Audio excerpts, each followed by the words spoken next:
क्या बात रजा उस चमनिस्ताने करम की, क्या बात रजा उस चमनिस्ताने करम की, जहरा है कली जिसमें हुसैन व हसन फूल। मजराए चिश्तो बुखारा ओ इराक़ व अजमेर, कौन सी किश्त है जहां बरसा नहीं झाला तेरा। नबवी मी अलवी फसल बतूली गुलशन, हसनी फूल और हुसैनी है महकना तेरा। मेरी किस्मत की कसम खाएं सगाने बगदाद, हिंद में भी हूं तो देता रहूं पहरा तेरा। राज के शहर में करते नहीं तेरे खुदाम, और बाद के शहर से लेता नहीं दरिया तेरा। अब मेरी निगाहों में जचता नहीं कोई, अब मेरी निगाहों में जचता नहीं कोई, जैसे मेरे सरकार हैं ऐसा नहीं कोई। मुझे इस बात का इदराक है कि कई आंखें ऐसी हैं जो दीदारे मुस्तफ़ा के मुंतज़िर हैं। अल्लाह करे आज ही आपको दीदारे मुस्तफ़ा हो। और हमने कहा कि जो रसूलुल्लाह सल्लल्लाहु तआला अलैहि वसल्लम को देख लेता है वो तो ये कहता है, लेकिन जो नहीं देखता उसकी तड़प भी ये है, वो कहता है सिदरतुल मुंतहा अर्शबा में हर जगह पड़ चुके हैं निशाने कदम, अब तो एक बार अपने गुलामों के घर दोनों आलम के सरकार आ जाइए। आखिरी वक्त है एक बीमार का, दिल तड़पने लगा शौक दीदार का, बुझ न जाए कहीं ये चरागे सहर, दोनों आलम के सरकार आ जाइए।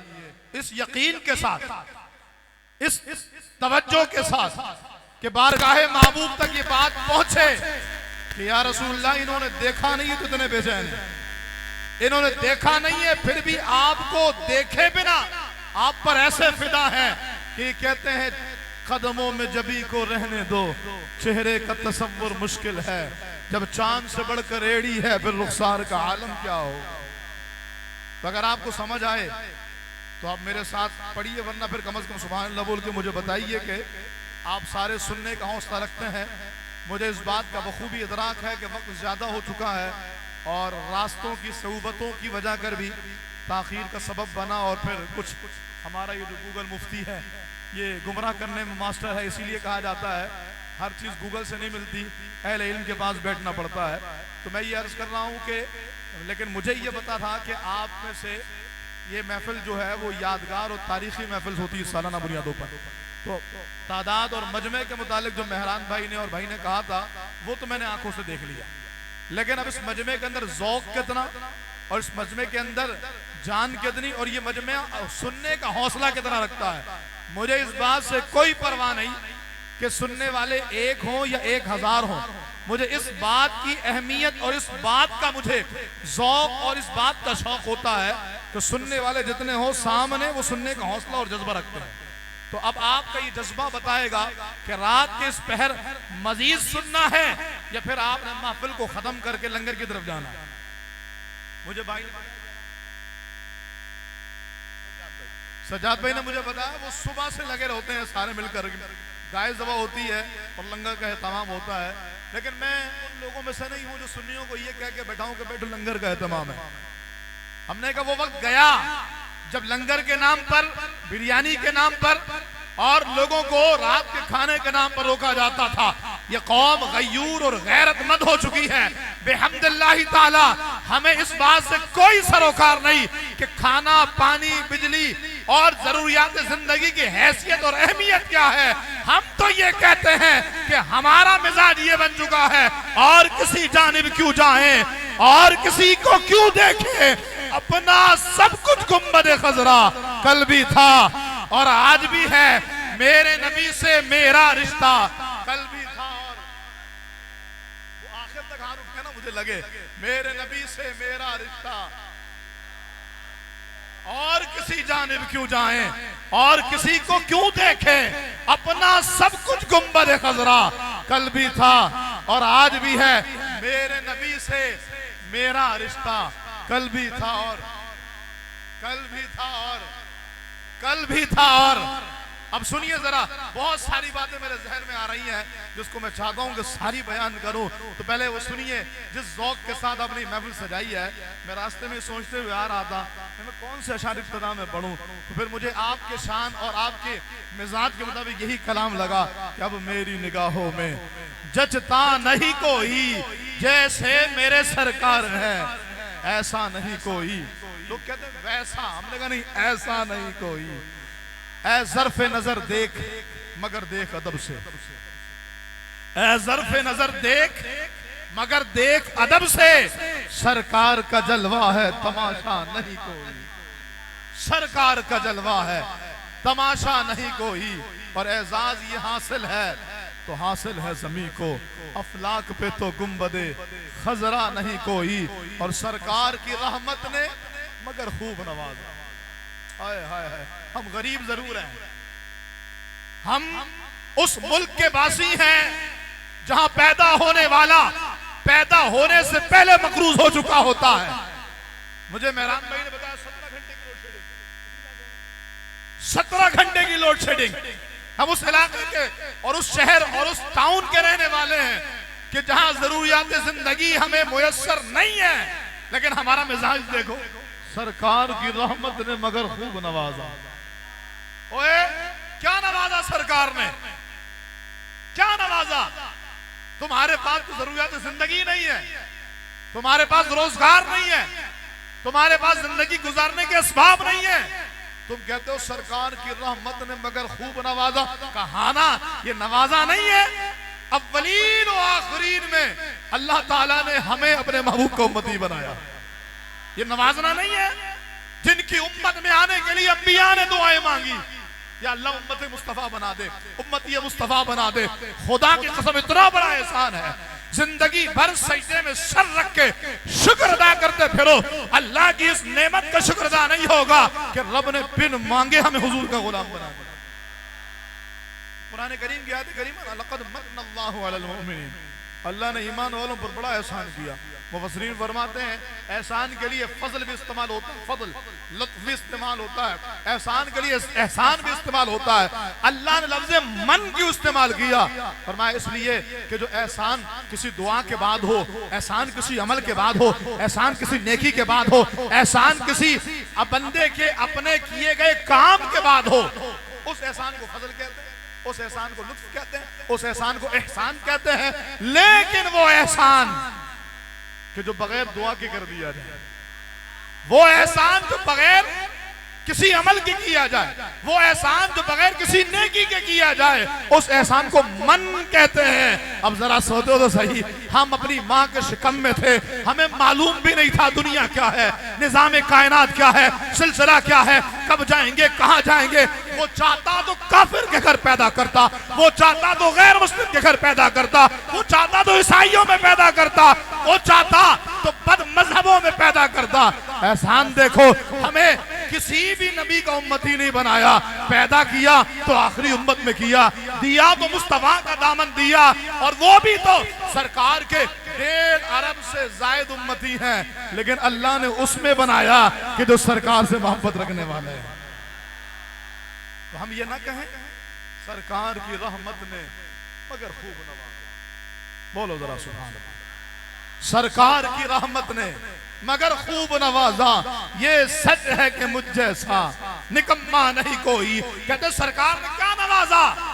हमने कहा क़िबला अमीरुल मुजाहिदीन फरमाते हैं हश्र को होगा ये मालूम कि जीता कौन और हारा कौन।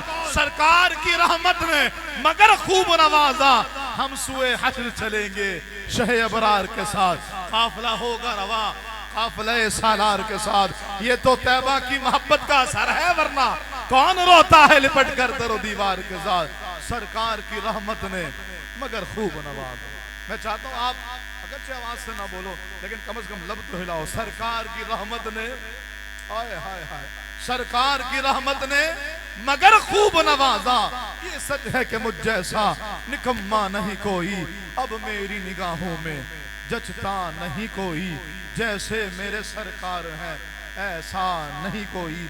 अल्लाह ताला की हम्दो सना और नबी करीम साहिब तकरीम बाइस तख्लीक़ अर्दो समा हुजूर सरवर अंबिया जनाब अहमद मुजतबा मोहम्मद मुस्तफ़ा सल्लल्लाहु अलैहि वसल्लम के दरबार गौहरबार में हदिया दुरूद व सलाम अर्ज़ करने के बाद तमाम तारीफ़ें अल्लाह वहदहू ला शरीक के लिए हैं, जिसने हमें इस बावक़ार बारौनक और रूहानियत से भरपूर महफ़िल पाक में शिरकत का मौका अता फरमाया।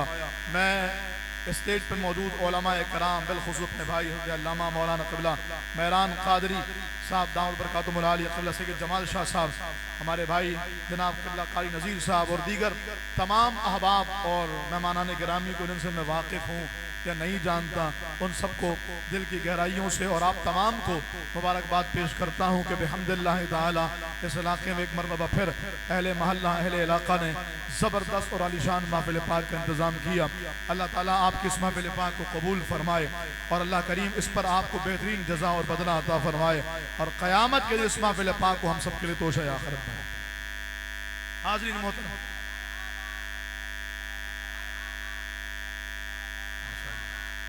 मैं कहता हूँ जैसा भाई का जज्बा था ऐसा तो वो आखिर तक हाथ उठा होना चाहिए। और मैं तो कभी भी ऐसे लोगों के सामने मुझे मज़ा नहीं आता कि जो जज्बा तो रखते हो लेकिन इजहार ना होता हो। बोलो जरा सरकार की आमद। तो मैं आखिर वालों को देख रहा हूँ, आगे वाले तो वैसे ही करंट ले रहे होते हैं, आप भी उठाएंगे हाथ। सरकार की आमद, दिलदार की आमद, मंठार की आमद, दिलदार की आमद। अब जरा बयान शुरू करूं, उसके बाद आगे इंशाअल्लाह भी तो ये बहुत सारे मौके आने हैं। मैं ये अर्ज कर रहा हूं कि माशाअल्लाह खूबसूरत महफ़िल पाक में, लेकिन एक बात है जो मैं सोच रहा था, जिस दौर से हम और आप गुजर रहे हैं, इतना पुरफितन दौर है, इतना अजीब दौर है कि इस दौर में किसी को मस्जिद में लाना मुश्किल, किसी को दीन सिखाने के लिए 10 मिनट बैठाना मुश्किल। आप देख लीजिए वो हमारे दावत इस्लामी के मदनी काफिले जो आते हैं तो किसी के पास जाते हैं, देख के भाग जाते हैं। उनको पता ही है जो है ना, हमें हम अल्लाह अज़्ज़ा के आजिज़ बंदे, उसके हबीब सल्लल्लाहु अलैहि वसल्लम का इतना गुलाम है, जिंदगी बेहद मुख्तसर। ये मौत के बारे में बताएंगे। किसी बंदे को 10 मिनट बैठाना मुश्किल है, किसी बंदे को दीन के लिए बुलाना मुश्किल है, किसी बंदे को अल्लाह रसूल की राह पर लाना मुश्किल है। आज दौर ऐसा है कि जब माँ बाप अपने औलाद से बेजार हो चुके हैं, 10, 12, 15 साल का बच्चा आस्तीन चढ़ा के बोलता है किया क्या तुमने, माँ बाप को आंखें दिखाता है। दौर अजीब व गरीब होता चला जा रहा है। मैं बड़ा हैरान हूं, मुझे ये बात समझ नहीं आई कि उस दौर में कि जहां किसी को 10 मिनट बैठाना मुश्किल है, ये कौम इशा के बाद से कैसे बैठी हुई है, मैं नहीं समझ पा रहा। अगर तो खाने की बात है तो मैं मुझे कहने दीजिए, यहां से वहां तक कौन इसके घर में खाना नहीं होगा, सबके घरों में खाना बना है। और कोई अकल की बात किया करो, ये महफिल मिलाद खाने के बहाने हैं। हमने अगर खाने का बहाना हो, सज्जाद भाई ऐलान करें, आओ हम एक नाद के बाद लंगर कर देंगे और खाना खा लिया जाएगा। ये इशा के बाद 9 बजे से बैठे हैं, रात 1 बजने वाला है, 4 घंटे गुजरने वाले हैं। भाई खाने की लालच में कोई इतनी देर तो नहीं बैठता, खाने के इंतजार में कोई इतनी देर तो नहीं बैठता, खाने की वजह कर कोई इतना इंतजार तो नहीं करता। तो मेरे सुन्नी मुसलमान भाइयों, मैं इस बात पर हैरान हूं कि वो लोग जिन्हें 10 मिनट बैठाना मुश्किल है, वो 4 घंटे से बैठे हुए हैं। मैं कहता हूं हाथ उठाओ, वो हाथ उठाते हैं। मैं कहता हूं सुभान अल्लाह बोलो, वो सुभान अल्लाह बोलते हैं। मैं कहता हूं थके तो नहीं, वो कहते हैं जवान है। समझ नहीं आती कि बूढ़ा हो या जवान इस जज्बे के साथ कैसे मौजूद है। वो दौर कि जिसमें किसी को दीन की तरफ लाना नामुमकिन है, उस दौर में नौजवानों की इतनी बड़ी तादाद बैठी दीन सीखने के लिए मौजूद है। वजह क्या है, राज क्या है, समझ नहीं आ रहा। वालिदैन परेशान हैं, मेरी औलाद राह राज पर नहीं आ रही। अच्छे अच्छे स्कूलों में पढ़ाया जा रहा है। मैं आपको बिल्कुल अपने तजुर्बात की बुनियाद पे कहूं, बाज़ाब्ता इस हवाले से माहिरीन नफ्सियात से बात की जा रही है। लोग अपने अपने बच्चों को डॉक्टर के पास, कंसल्टेंट के पास लेकर के जा रहे हैं, भारी भारी फीस दी जा रही है, इस बात पर डिबेट हो रही है। मेरा बच्चा मेरी बात नहीं सुनता, मेरा बच्चा मेरी बात नहीं मानता, मैं कहता हूं बैठो, वो चला जाता है। मैं हैरान हूं यार। मेहरान भाई कहते हैं कि पहली बार मैं इस इलाके में, और ऐसा ही है। लेकिन यहां से वहां तक मैं देख रहा हूं कोई एक बंदा भी बात नहीं कर रहा, सब मेरी सुन रहे हो। क्या कमाल है। कोई बोले यार इतना चीख चीख के बोल रहे हो, नहीं नहीं यार थोड़ा धीमा बोलो यार, बात कान में लग रही है। कुछ भी नहीं है, कोई सामने से बोल नहीं रहा। वजह क्या है, सबब क्या है? सज्जाद भाई ने बताया सुबह निकलते हैं, अगले दिन सुबह जाते हैं, पूरे दिन मेहनत हो रही होती है। एक तरफ तो माहिरी नफ्सियात है, लाखों रुपए खर्च करके बाप ये चाहता है औलाद सामने बैठे। मेरी बात तो सुने यार, मुझे टाइम तो दे यार, 10 मिनट तो निकाले यार। यहाँ पर ये 4 घंटे से बैठे हैं, पिन ड्रॉप साइलेंस मौजूद है। वजह क्या है? कमाल देखिए, मैं बताना ये चाहता हूं, अगर तुम अपनी औलादों को ये नशा चढ़ा दो, अगर अपनी औलादों को ये बात समझा दो, और किसी जानिब क्यों जाएं और किसी को क्यों देखें, अपना सब कुछ गुंबद खजरा कल भी था और आज भी है।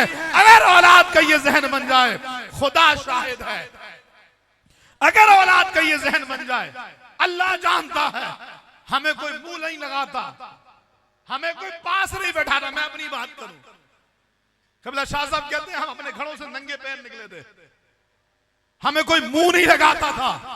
किसी ने कहा ना, कोई मुंह ना लगाता था हमको, पास तक ना बैठाता था हमको। फिर क्या हुआ? जब से थामा है दामन नबी का, दुनिया वाले हमारे हुए। राज यही है, हमारी औकात कोई नहीं।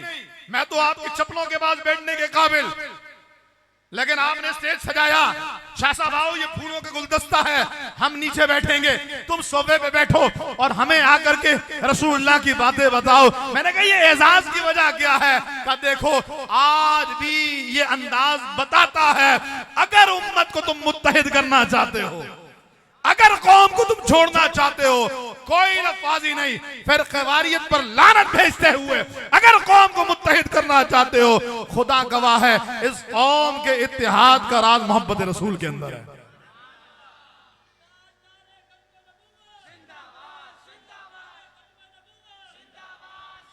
इस कौम के इत्तिहाद का राज मोहब्बत रसूल में है। और इसी बात को हमारे दुश्मन ने भांप लिया था। 1857 की जंग आजादी हुई है, आप जानते हैं उस जंग आजादी को अंग्रेजों ने बड़े बदतरीन तरीके से कुचल दिया था। पाकिस्तान बनने से 100 साल पहले की जंग थी, जब अंग्रेज काबिज था और मुसलमान आजादी चाहते थे।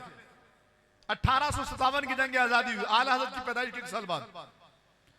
बरेली शरीफ में इस जंग आजादी के सुप्रीम कमांडर आला हजरत के वालिद गिरामी थे। इसी जंग आजादी की पादाश में अल्लामा फजल हक खैराबादी रहीमहुल्लाह को जजीरा अंडमान में कैद किया गया और वहीं आपका विसाल हो गया। हाँ, मैं उसी जंग आजादी की बात कर रहा हूं। सुनियो सुनो, ये दीन ऐसी थोड़ी पहुंच गया है, हम तो यूं बैठे और यूं तश्त में दीन ला करके हम तक पहुंचा दिया गया। हम सीखने और सुनने को तैयार नहीं है। यही जंग आजादी थी।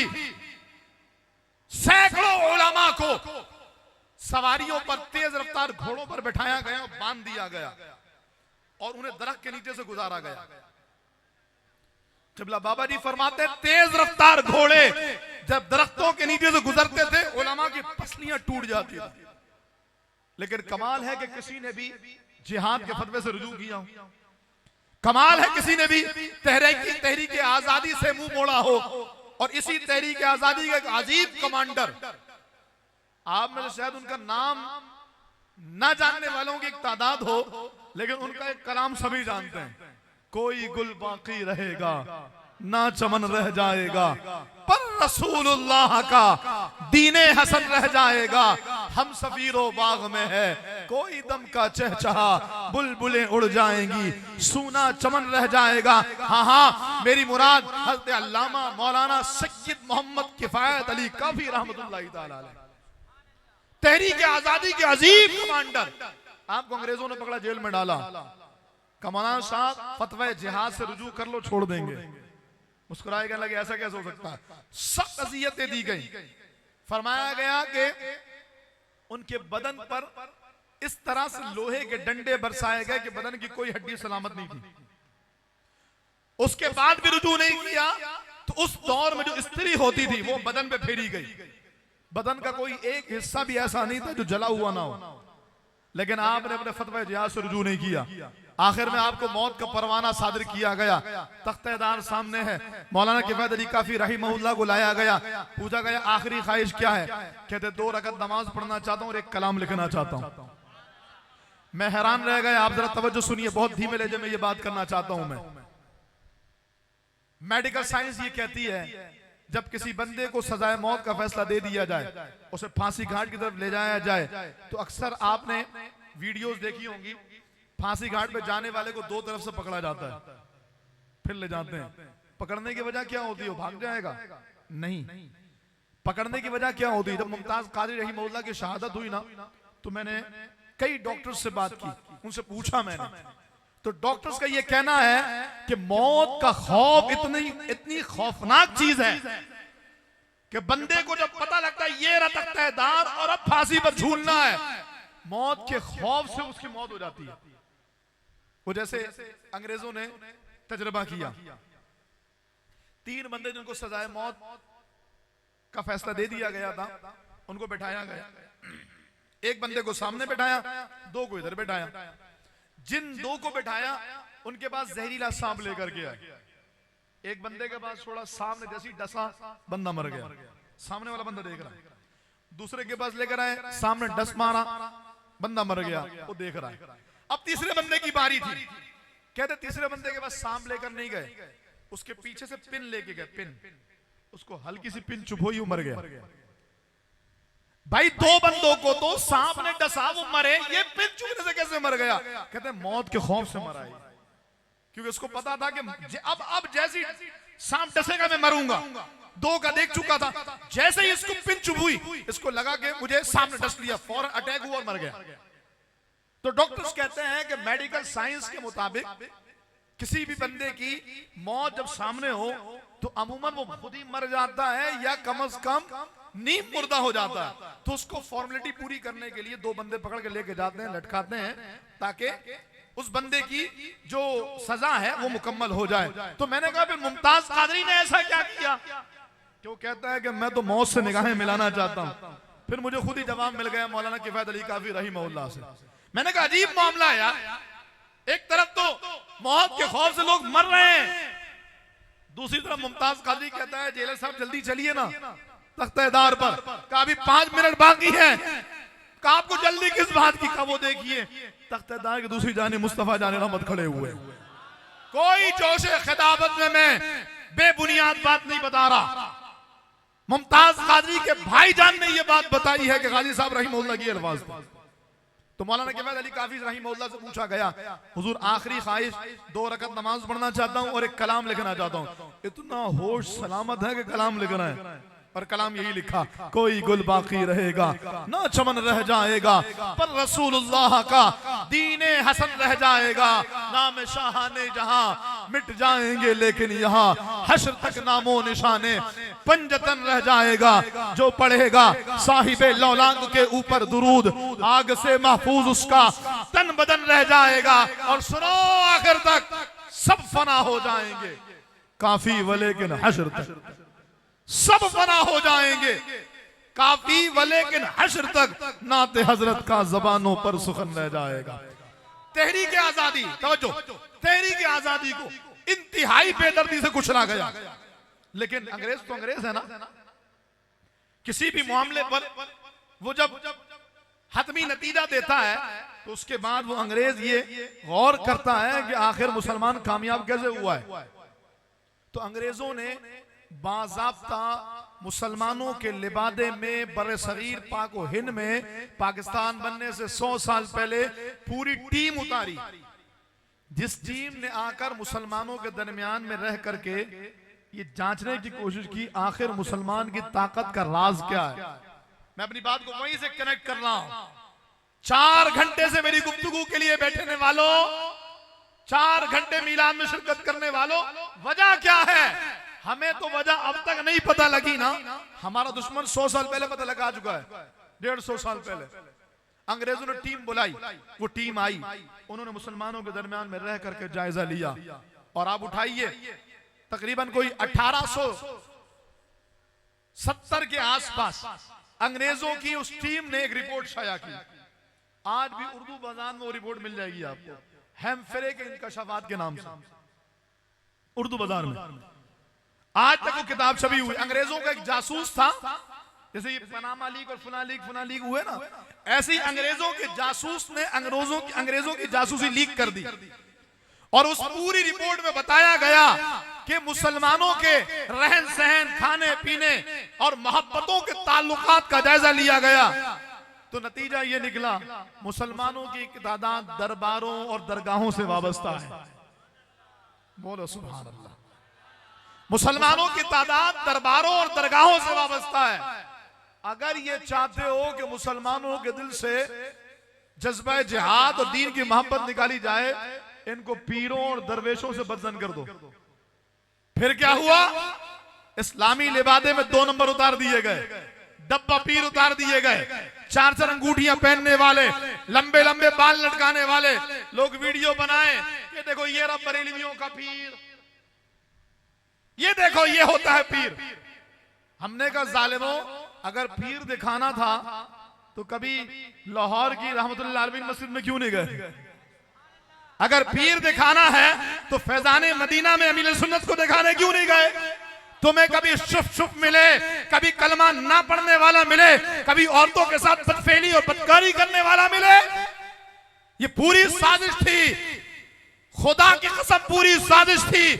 मुसलमानों को दरबारों से बदजन किया गया, मुसलमानों को दरवेशों और पीरों से बदजन किया गया, और आज पीरों के लिबादे में 2 नंबर उतार दिए गए।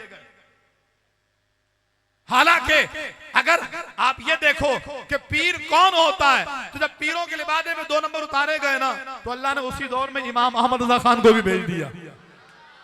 आला हर उस मकाम में उनको जवाब दिया है जिस मकाम में उन्होंने साजिश की थी। इन्होंने पीरों को बदनाम किया। पीर ऐसे होते, रंगीले पीर, इतने बड़े बड़े बाल, ला हौला वला कुव्वता इल्ला बिल्लाह। एक पीर को मैंने देखा, उसके बाल पैरों तक। तो मैंने पूछा मुरीदीन से, मैंने कहा पीर साहब के लंबे लंबे बाल जट लगे हुए हैं, पीर साहब नहाते कैसे होंगे? तो कह रहा पीर साहब पे गुस्ल फर्ज नहीं होता। इनकी अकीदत का अलग ही लेवल है, इनके फैजान का अलग ही लेवल है। पीर साहब का बड़ा फैजान है। कहा क्या? जब से मैं गया हूं ना, एक लड़की से शादी नहीं हो रही थी, उससे शादी हो गई मेरी। ये पीर साहब का फैजान है। अब फैजान तो ये होता कि पीर साहब तुझे रसूलुल्लाह की मोहब्बत पिला देते। फैजान तो ये होता कि फना इतना तो हो जाऊं मैं तेरी जाते आली में, जो मुझको देख ले उसको तेरा दीदार हो जाए। फैजान तो ये होता, लेकिन बदनाम किया गया। अल्लाह की करोड़ों रहमतें हो बरेली के ताजदार इमाम अहमद रजा खान की बरकत पर। आपने फरमाया पीर वो जिसके अंदर 4 शर्तें हो, आलिम हो, सही उल अकीदा हो, फासिक मोलिन ना हो, यानी एलानिया गुनाह ना करता हो, नमाजें ना छोड़ता हो, दाढ़ी ना कटाता हो, बाल लंबे लंबे ना करता हो, अंगूठी 4, 2, 3 नहीं पहनता हो, औरतों के झुरमुट में ना जाता हो, औरतों से हाथ ना चुमवाता हो सकता है किसी ने ऐसे डब्बे के हाथ में हाथ दे दिया हो तो नाराज मत होना भाई, मुझे नहीं मालूम किसका पीर कैसा है, लेकिन जो इमाम अहमद रजा खान ने पीर की तारीफ बयान की वो बयान कर रहा हूं। आलिम हो, सही उल अकीदा हो, फासिक मोलिन ना हो, और उसका शजर नसब रसूलुल्लाह तक पहुंचता हो, शजर तरीक़। ये 4 शर्तें अगर आपके पीर साहब के अंदर है तो मरहबा, आपके पीर ही वो पीर हैं जो आपको जन्नत तक लेके जाएंगे इंशाअल्लाह। और अगर नहीं है तो ऐसे पीरों से नाश्ता तोड़ो, ऐसे पीरों से राब्ता और नाता और ताल्लुक खत्म करो। मैं तेजी के साथ आगे बढ़ूं। ये तो एक बात थी ना, असल बात जो थी, अब तवज्जो कीजिएगा, असल बात जो अंग्रेजों ने बयान की वो ये कि ये मुसलमान अपने महबूब से बड़ी मोहब्बत करता है।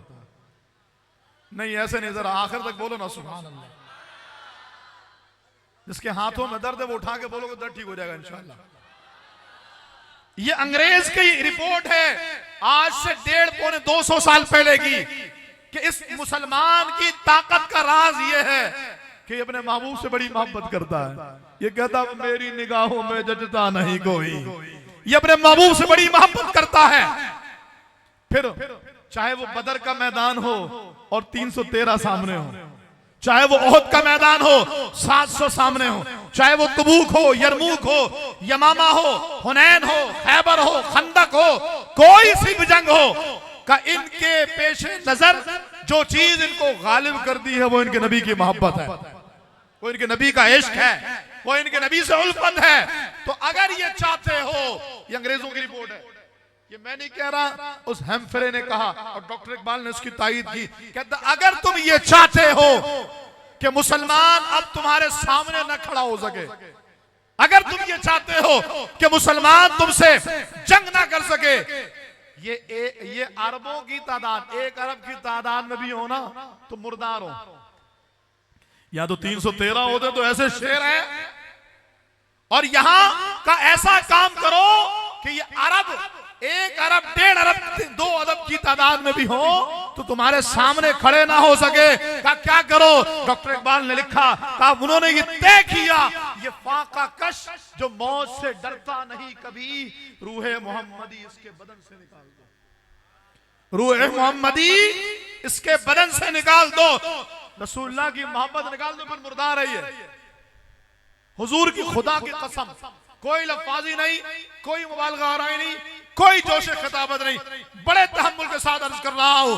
हो सकता है किसी को हमारे मसलक से इख्तलाफ हो, हमारे नजरिए से इख्तलाफ हो, हमारे अकीदे से इख्तलाफ हो, लेकिन मैं यहां से लेकर वहां तक और सुनने वालों से कहूं, खुदा जानता है अगर तुम ये चाहते हो कि उम्मत को मुत्तहिद किया जाए तो दुश्मनों ने ये प्लान किया कि तुम्हारे दिलों से रसूलुल्लाह की मोहब्बत को निकाला जाए। जिस रोज हुजूर की मोहब्बत खत्म हो गई, ये मुसलमान मुर्दार हो जाएगा। और मैं आपको बताऊं, हर कुछ दिनों के बाद जो टेस्ट होता है, कभी खाके छप रहे हैं, कभी गुस्ताखियां हो रही हैं, ये चेक किया जा रहा है, ये थर्मामीटर है, चेक किया जा रहा है मुसलमानों के ईमान का लेवल कितना है। अभी गैरत है कि मर गई है कि खत्म हो गई है कि खत्म हो गई, बेगैरती का लेवल देखो। रसूलुल्लाह ने फरमाया उम्मत की मिसाल ऐसी है जैसे एक बदन की मानिर, बदन के एक हिस्से में दर्द हो, पूरा बदन उसकी तकलीफ को महसूस करता है। 1 साल हो गया फलस्तीन की बच्चियों की आवाजें दबा दी गई, 1 साल हो गया क़िबला अव्वल के मुसलमानों पर कयामत तोड़ दी गई, 1 साल होने को आ गया यहूदियों की जुल्म बर्बरियत इंतहा को पहुंच गई। इस्राइल का एक कुत्ता मरे, पूरी दुनिया में कोहराम मचा दिया जाए, हजारों हजार बच्चियां काट दी गई, हजारों हजार खानदान लौट लिए गए, लेकिन कोई बोलने को तैयार है? आपके अरब ममालिक, 57 इस्लामी ममालिक, किसी में दम है? नहीं। वजह क्या है? वजह यही है कि हुजूर की मोहब्बत निकाल दी गई। हमारा मसला नहीं है ये, हमारा मसला नहीं है ये, तो फलस्तीनियों का मसला है। अगर आप इसराइल के झंडे को देखिए, इसराइल के झंडे में एक ऊपर ब्लू कलर का बॉर्डर बना हुआ है या नहीं है? गर्दन हिलाई जाके मुझे समझ में आया ना। और नीचे एक ब्लू कलर का बॉर्डर है, ये क्या है बॉर्डर? पढ़िए हिस्ट्री। सुल्तान अब्दुल हमीद को जब तख्ते से माजूल किया इन जालिमों ने और 1917 में इसराइल की गैर कानूनी बुनियाद रखी, जिसको 1948 में अक़वाम मुत्तहिदा ने कानूनी शक्ल दी। दरियाए फुरात से दरियाए नील, ये 2 नक्शे हैं, यानी इनके अपने जोम में दरियाए फुरात से दरियाए नील तक का सारा हिस्सा इसराइल में शामिल करना है। और जनाबे मन जो कहते हैं ना कि फलस्तीनियों की जंग हमारी नहीं है, बैतुल मुक़द्दस और क़िबला अव्वल वाले हमारी जंग नहीं लड़ रहे। आप इस नक्शे को देखिएगा, इसमें मक्का शरीफ भी आ रहा है, मदीना शरीफ भी आ रहा है।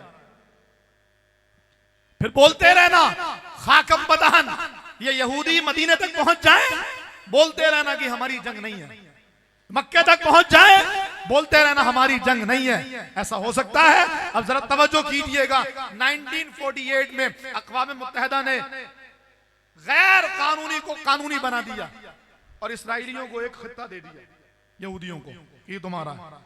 1948 से लेकर 2024 तक, पिछले साल की रिपोर्ट के मुताबिक इसराइल का जो हिस्सा 1948 में उनको दिया गया था, इसराइल उसमें 72% इजाफा कर चुका है।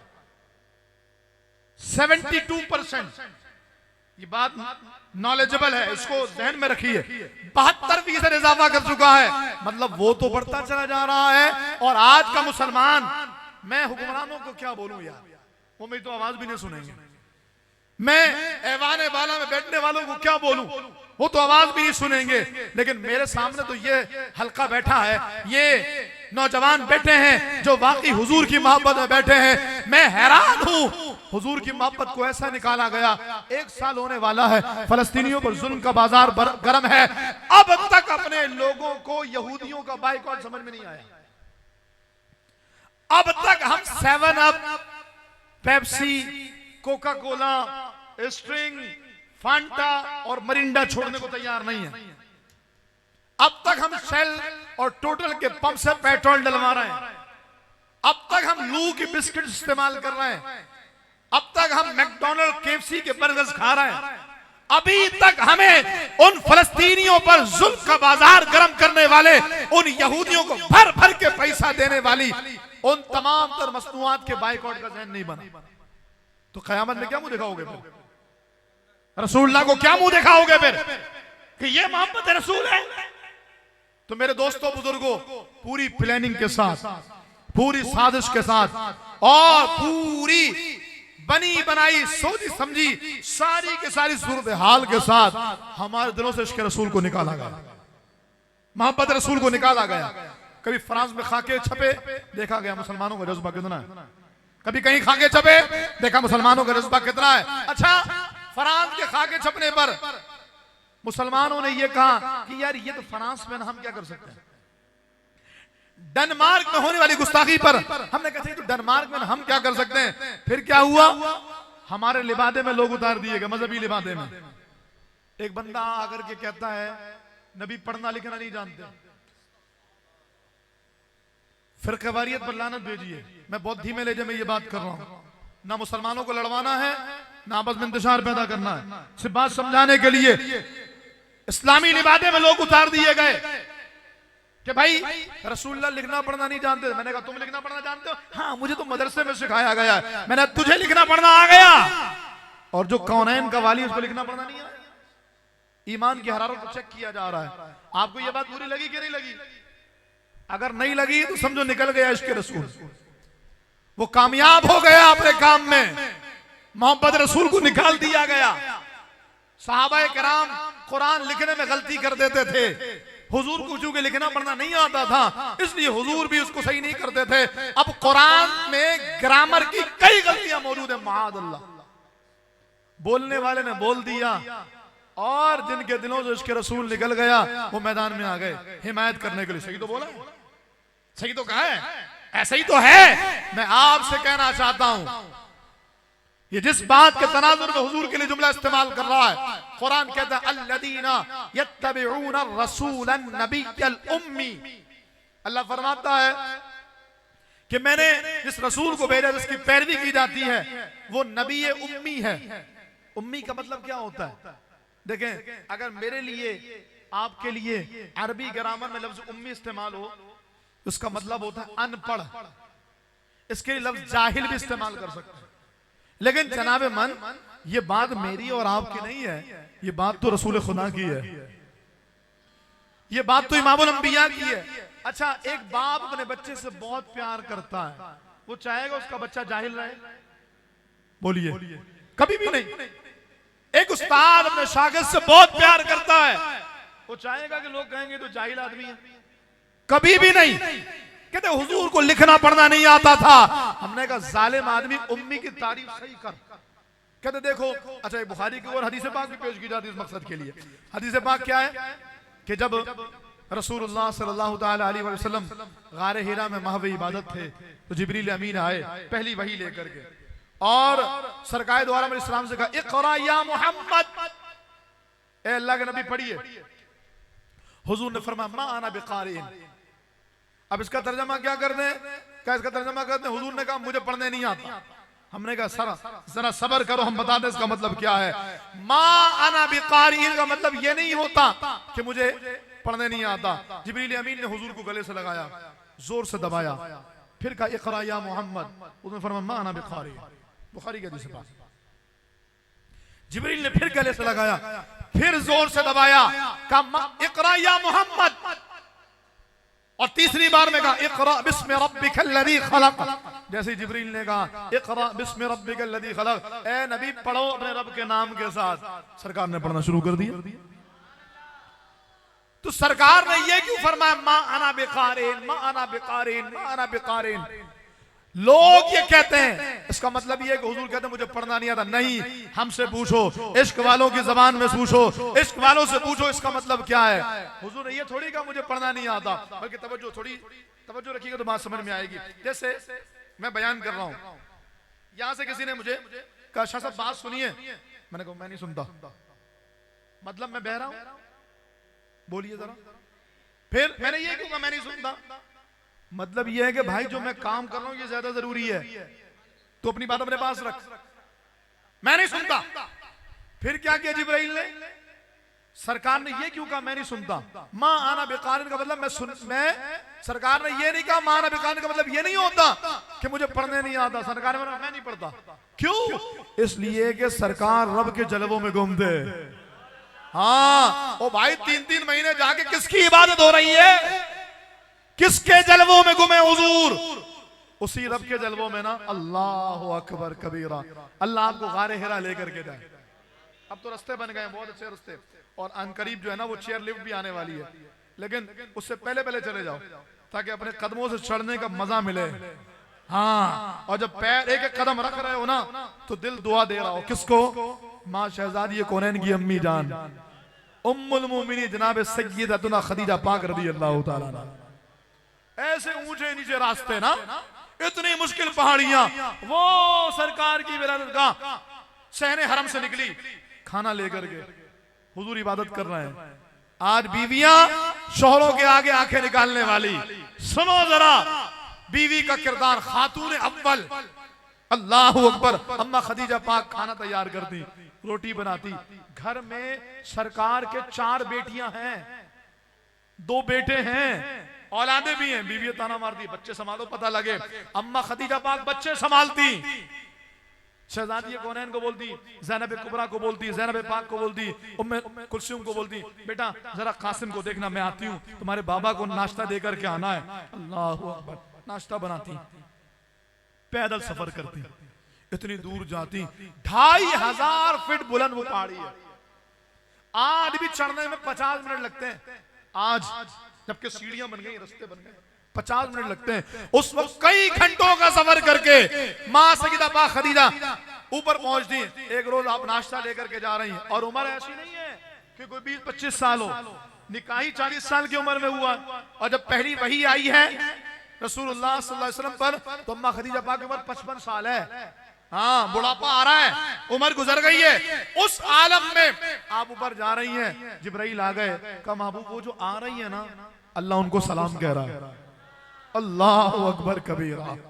माँ फातिमा ज़हरा की वालदा ऐसी खातून को होने का रब उन्हें सलाम कह रहा है। का कौन है, का आपकी ज़ौजा खदीजा आ रही है या रसूलल्लाह, रब उनसे बड़ा राजी है, उन्होंने आपकी ऐसी खिदमत की, रब उनसे बड़ा राजी है। अब जरा तवज्जो कीजिए, सरकार रब के जलवों में गुम है। जिब्रील ने कहा इक़रा या मोहम्मद, मैं नहीं पढ़ता, मैं रब के जलवों में गुम हूं, तू मुझे पढ़ने बोल रहा है। जिब्रील ने क्या किया, पढ़ाया, सिखाया नहीं, गले से लगा के जोर से दबाया। अब जैसे यहां से मेहरान भाई ने कुछ बोला, मैंने कहा यार अभी मैं नहीं सुनता, लेकिन मेहरान भाई ने मुझे कहा शाह साहब, हाँ बोलिए। वो जलवों से बाहर आ गया। कोई बंदा किसी सोच में गुम हो, उसको हिला के बोलो, फिर वो बोलेगा। सरकार रब के जलवों में गुम है। जिब्रील आए, पहली बार कहा इक़रा या मोहम्मद, मैं नहीं बोलता, गले से लगा के जोर से दबाया, या रसूलल्लाह बोलिए। माना बेकार, सरकार मैं नहीं बोलता। दूसरी बार फिर लगाया, तीसरी बार फिर लगाया, और उसके बाद ये नहीं कहा इक़रा या मोहम्मद पढ़िए। बुखारी की हदीस कहती है जब तक वो ये कहते रहे इक़रा या मोहम्मद, इक़रा या मोहम्मद, हुजूर ने नहीं पढ़ा। लेकिन जब कहा इक़रा बिस्मि रब्बिकल्लज़ी खलक़, जब रब का नाम लिया ना, कहा अरे ये तो उसी रब की बात कर रहा है जिसके जलवों में गुम हो। पढ़ाओ पढ़ाओ क्या पढ़ा रहे हो, पढ़ाओ पढ़ाओ क्या पढ़ा रहे हो। और सरकार ने बोला, जिब्रील ने पढ़ाना शुरू किया, इक़रा बिस्मि रब्बिकल्लज़ी खलक़ खलक़ल इंसान मिन अलक़ इक़रा व रब्बुकल अकरम अल्लज़ी अल्लम बिल कलम। जिब्रील पढ़ाते गए, हुजूर पढ़ते चले।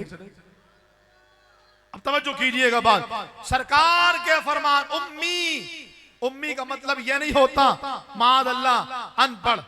आला हज़रत ने क्या तर्जमा किया? आला हज़रत फरमाते हैं बेपढ़ा। बोलिए सुभान अल्लाह। लोगों ने तर्जमा किया अनपढ़, आला हज़रत ने तर्जमा किया बेपढ़ा। अनपढ़ और बेपढ़े में फर्क क्या होता है? तवज्जो कीजिएगा, अनपढ़ वो होता है जिसने ना पढ़ा हो ना पढ़ना आता हो। बेपढ़ा वो जिसने किसी से पढ़ा तो नहीं लेकिन पढ़ना सबको आता हो। पढ़ा किसी से ना हो, क्यों नहीं पढ़ा? इसलिए कि बंदे पर दुनिया में 3 लोगों के एहसान ऐसे होते हैं कि बंदा उनसे दब के रहता है। एक माँ, एक बाप, एक उस्ताद। अभी मेरे उस्ताद साहब आ जाएं, मैं तकरीर रोकूंगा, खड़ा हो जाऊंगा, अदब करूंगा, हाथ चूमूंगा। उस्ताद का अदब, उस्ताद के अंडर, उस्ताद के मातहत रहना पड़ेगा, माँ बाप के मातहत रहना पड़ेगा। रब ने दुनिया में हुजूर का उस्ताद किसी को बनाया ही नहीं। कोई मेरे महबूब पर एहसान ना जताए, सारी कायनात पर मेरे महबूब का एहसान रहेगा। इसीलिए मुफस्सिरीन ने लिखा, उलमा ने लिखा कि सरकार के वालिदैन करीमैन का विसाल सरकार के बचपने में क्यों हो गया? जनाब अब्दुल्ला हुजूर की पैदाइश ही नहीं हुई, विसाल हो गया। जनाब अब्दुल्ला सरकार की उम्र 6 साल की है, सरकार की वालिदा का इंतकाल हो गया। इसलिए कि बंदा जितने बड़े रुतबे पर पहुंच जाए, माँ के अंडर ही रहता है, बाप के ताबे ही रहता है। अगर सरकार के वालिदैन हयात रहते तो हुजूर अपने माँ बाप के ताबे रहते। रब ने ये गवारा नहीं किया कि मेरा महबूब किसी के ताबे रहे। हुजूर के वालिदैन दुनिया में जिंदगी में, हुजूर के वालिदैन हुजूर के बचपने में इंतकाल कर गए, दुनिया में किसी को हुजूर का उस्ताद नहीं बनाया। अरे और क्या समझाऊं मैं रब की अपने महबूब से मोहब्बत। रब ने तो महबूब का साया भी नहीं बनाया ताकि कोई महबूब की नहीं, महबूब के साये की बेहुरमती भी ना करे। समझिएगा बात। इसलिए अल्लाह ताला ने हुजूर को उम्मी बनाया। कहा नहीं, हुजूर को सिखाया तो था ही नहीं, हुजूर को आता नहीं था। जैसे बहुत सारे लोग हैं ना, हुजूर को ये नहीं आता, ये नहीं आता, ये नहीं आता, दीवार के पीछे नहीं आता, क़यामत का नहीं बना। हमने कहा अच्छा एक काम करो, ये लो कागज, ये लो कलम, लिख दो हुजूर को क्या क्या नहीं आता। ये भी नहीं आता, ये भी नहीं आता, ये भी नहीं आता, ये भी नहीं आता, ये भी नहीं आता, लिख लिया। हमने क्या किया, नीचे एक आयत लिखी, वअल्लमका मा लम तकुन तअलम। अल्लाह फरमाता महबूब जो नहीं आता सब बता दिया। अब तुम बोलते रहो ये नहीं आता, ये नहीं आता, ये नहीं आता। अल्लाह फरमाता जो नहीं आता वही तो बताया है, जो नहीं मालूम तो वही तो सिखाया है, जो नहीं पता था वही तो बताया है। तुम कह दो ये नहीं आता, रब कहता मैंने सब बता दिया। बोलो जरा सुभान अल्लाह। मुझे पता लगे सुनने का हौसला है या नहीं है। वक्त मेरा पूरा हो रहा है, अगर आपका जज्बा होगा मैं 2 घंटे भी बयान करने पर तैयार हूं। आप बोलो जरा सुभान अल्लाह। अब जरा सुनिए तवज्जो के साथ मेरे दोस्तों बुजुर्गों, रसूलुल्लाह सल्लल्लाहु अलैहि वसल्लम की मोहब्बत को दिल से निकाला गया, हुजूर की अकीदत को निकाला गया इस प्लानिंग के तहत कि हमारे दरमियान में ऐसे लोग उतार दिए गए। भाई हमने रिश्तेदारियां थोड़ी देखनी है, हमने थोड़ी देखना हमारी मस्जिद के इमाम साहब हैं, हमने ये नहीं देखना हमारा कायद है, हमारा लीडर है, हमारा बड़ा है, हमारी माँ हमारा बाप है। का तुम्हारे लिए कुरान का ऐलान है, कुल इन काना आबाउकुम व अबनाउकुम व इख्वानुकुम व अज़वाजुकुम व अशीरतुकुम व अम्वालुन इक़्तरफ़्तुमूहा व तिजारतुन तख़शौना कसादहा व मसाकिन तर्दौनहा अहब्ब इलैकुम मिनल्लाहि व रसूली व जिहादिन फी सबीली व तरब्बसू। अल्लाह ने 8 चीजें बयान फरमाई। ऐ महबूब फरमा दीजिए, अगर तुम्हारे बाप, तुम्हारे बेटे, तुम्हारे भाई, तुम्हारी बीवियां, तुम्हारा कुंबा, तुम्हारा माल, तुम्हारा वो माल तिजारत जिसके जाया होने का अंदेशा हो, तुम्हारे वो मकान जो तुम्हें महबूब है, इन सब की मोहब्बत अगर अल्लाह उसके रसूल से बढ़ जाए तो फिर इंतजार करो रब का अज़ाब आने वाला है। इनकी मोहब्बत अल्लाह के रसूल से मोहब्बत से बढ़नी नहीं चाहिए। पूरी प्लानिंग के तहत हमारे दरमियान में लोग उतारे गए जिन्होंने दिलों से इसके रसूल निकाला, और अब हम उस नहज पर पहुंच चुके हैं। कोई हमारे सामने हुजूर को ये कह दे कि हुजूर पढ़े लिखे नहीं, हम खामोश। कोई हमारे सामने रसूलुल्लाह को अपने जैसा कह दे, हम खामोश। कोई हमारे जैसे रसूलुल्लाह को गालियां दे दे हम खामोश, उसका मामला है, अपनी कब्र में वो जवाब देगा। हमने कहा नहीं नहीं, हमें तो कुछ लोगों का ईमान जैसा था वैसे ईमान लाने का हुक्म दिया गया। अब्दुल्ला बिन रवाह हुजूर के सहाबी हैं रदियल्लाहु ताला अन्हु। एक मर्तबा हुजूर के साथ किसी महल्ले में गए, वो मोहल्ला अब्दुल्ला बिन उबई का था, रईसुल मुनाफिकीन का था। अब्दुल्ला बिन उबई ने हुजूर को देखा, सरकार दराज गोश पे सवार है। अब्दुल्ला बिन उबई ने देखा कि हुजूर के दराज गोश मतलब गदा, हुजूर के दराज गोश ने पेशाब कर दिया। अब्दुल्ला बिन उबई ने अपनी नाक दबाई, ओफो मोहम्मद सल्लल्लाहु अलैहि वसल्लम तुम्हारे दराज गोश के पेशाब में कितनी बदबू है। अच्छा, हुजूर के दराज गोश की बात नहीं कर रहा, वो तो बड़ा अक्लमंद दराज गोश था। आए हाय, बोलो सुभान अल्लाह। मैं आपको बताऊं, अल्लाह हू अकबर, इतना अक्लमंद दराज गोश था वो गधा, इतना अक्लमंद था कि जब रसूलुल्लाह सल्लल्लाहु अलैहि वसल्लम के पास वो दराज गोश लाया गया ना, कहने लगा या रसूल अल्लाह, मुझसे पहले मेरे जितने भी अजदाद में गधे गुजरे हैं सब पर नबियों ने सवारी की है, कोई गैर नबी नहीं बैठा। या रसूलल्लाह, मुझे यकीन था मुझे अल्लाह आखिरी नबी की सवारी बनने का मौका देगा। या रसूलल्लाह, मैं एक यहूदी के पास था, वो यहूदी मुझ पर बैठना चाहता, मैं गिरा देता था। बोलो सुभान अल्लाह। वो यहूदी मुझ पर बैठना चाहता, मैं गिरा देता, वो मुझे बड़ा मारता, लेकिन आका मैंने अपनी पुष्प पे किसी को बैठने नहीं दिया, मुझे मालूम था ये इमामुल अंबिया की मसनद है। इतना अक्लमंद दराज गोश था, अल्लाहु अकबर कबीरा, इतना अक्लमंद था कि सरकार द्वारा करता है या रसूल अल्लाह, मुझे पता था जो आखिरी नबी हैं मैं उनकी सवारी बनूंगा। या रसूल अल्लाह, मैंने उसको अपने ऊपर बैठने नहीं दिया। इतना अक्लमंद दराज गोश था। जब हुजूर का विसाल हो गया, सब जगह सहाबा किराम पर गम तारी है, सहाबा किराम अजीब व गरीब कैफियत में है। उस दराज गोश ने महसूस कर लिया, अरे मेरे नबी ने विसाल कर लिया। वो गया और जाके कुएं में छलांग लगा दी, जान दे दी अपनी। और मैं आपको मजे की बात बताऊं, आज मदीने जाने वाले उस कुएं की ज़ियारत करते हैं। हाँ भाई, ये जानवर की बात है, कोई इंसान खुदकुशी करना मत शुरू कर देना, इंसानों के लिए हुक्म और है। दराज गोश जिस कुएं में छलांग लगाई, इस बार मैं गया, उन्होंने कहा ये कुएं याफूर है। मैंने कहा याफूर, ये तो हुजूर के दराज गोश का नाम था, उसके नाम से कुआं कैसे? उन्होंने कहा शाह साहब, यही वो कुआं है जिस कुएं के अंदर हुजूर की मोहब्बत में उस दराज गोश ने जान दी है। एक दराज गोश हुजूर के नाम पर जाए, अल्लाह उसे गुमनाम होने ना दे। फिर कैसे हो सकता है कि जो नाम मुस्तफा पे जाए, जो जाने हुजूर के नाम पर दे, जिन्होंने गर्दनें हुजूर के नाम पे कुर्बान की हो, अल्लाह उन्हें गुमनाम कर दे? नहीं नहीं, अल्लाह उन्हें ऐसा उरूज देता है कि एक पुलिस वाले को पाकिस्तानी मुआशरे में कोई वैल्यू हासिल नहीं, लेकिन पिंडी के एक इलाके का एक पुलिस वाला जब हुजूर की इज्जत पे जान देता है। हमने देखा 40 साल हदीसें पढ़ाने वाले बाबे क़िबला अमीरुल मुजाहिदीन ने अपनी दस्तार उतारी, उस पुलिस वाले के कदमों में रखी, कहा बेटा हम तो बातें करते रह गए, बाजी तो तू ले गया। मेरी मुराद शहीद अहले सुन्नत गाजी मिल्लत शहीद मलिक मुमताज हुसैन कादरी नव्वरल्लाहु मरक़दा के साथ जो हुजूर के नाम पर जान दे। बहरहाल मैं अर्ज कर रहा था, हुजूर दराज गोश पे सवार हैं। याफूर हुजूर के दराज गोश जैसे ही अब्दुल्ला बिन उबई के महल्ले पहुंचता पेशाब कर देता है। कोई बात समझ में आई तुम्हें? उसने उसी महल्ले में पेशाब क्यों किया? हाँ, अल्लाह अकबर। हुजूर जिस पर सवारी करे ना, उससे रब कलाम करता है। बोलो सुभान अल्लाह। हुजूर जिस पर सवारी करे उससे रब कलाम करता है। जरा तवज्जो चाहूंगा, मौजूद थोड़ा सा हट के बात कर रहा हूं। जब सरकार हिजरत करके मदीने आए और मेरे महबूब सल्लल्लाहु अलैहि वसल्लम ने सहाबा किराम को शर्फ मेजबानी दिया, तो जनाबे रसूलुल्लाह सल्लल्लाहु अलैहि वसल्लम के मेजबान बनने के लिए हर सहाबी बेचैन थे। तो हर एक हुजूर की ऊँटनी की मुहार पकड़ ले। तो सरकार ने क्या फरमाया? खल्ली सबीलहा फ़इन्नहा मामूरतुन, का मेरी ऊँटनी का रास्ता छोड़ दो, अल्लाह ने उसको बता दिया कहां जाके बैठना है। खल्लू सबीलहा, रास्ता छोड़ दो मेरी ऊँटनी का, अल्लाह ने उसको बता दिया इसको कहां बैठना है। फिर क्या हुआ? ऊँटनी पूरे मदीने में घूमी, कहां बैठी? अबू अय्यूब अंसारी के घर पे। कभी इंशाल्लाह जिंदगी रही ना तो ये बताएंगे ऊँटनी वहां क्यों बैठी। अल्लाह, ये 1000 साल पहले फैसला हो चुका था कि ऊँटनी नहीं यहीं बैठी। ऊँटनी वहां बैठी, कहा नहीं नहीं, एक बार नहीं दूसरी बार भी चलाओ। दोबारा ऊँटनी को चलाया गया, फिर वो घूमी, फिर आके वहीं बैठी। बोलो सुभान अल्लाह।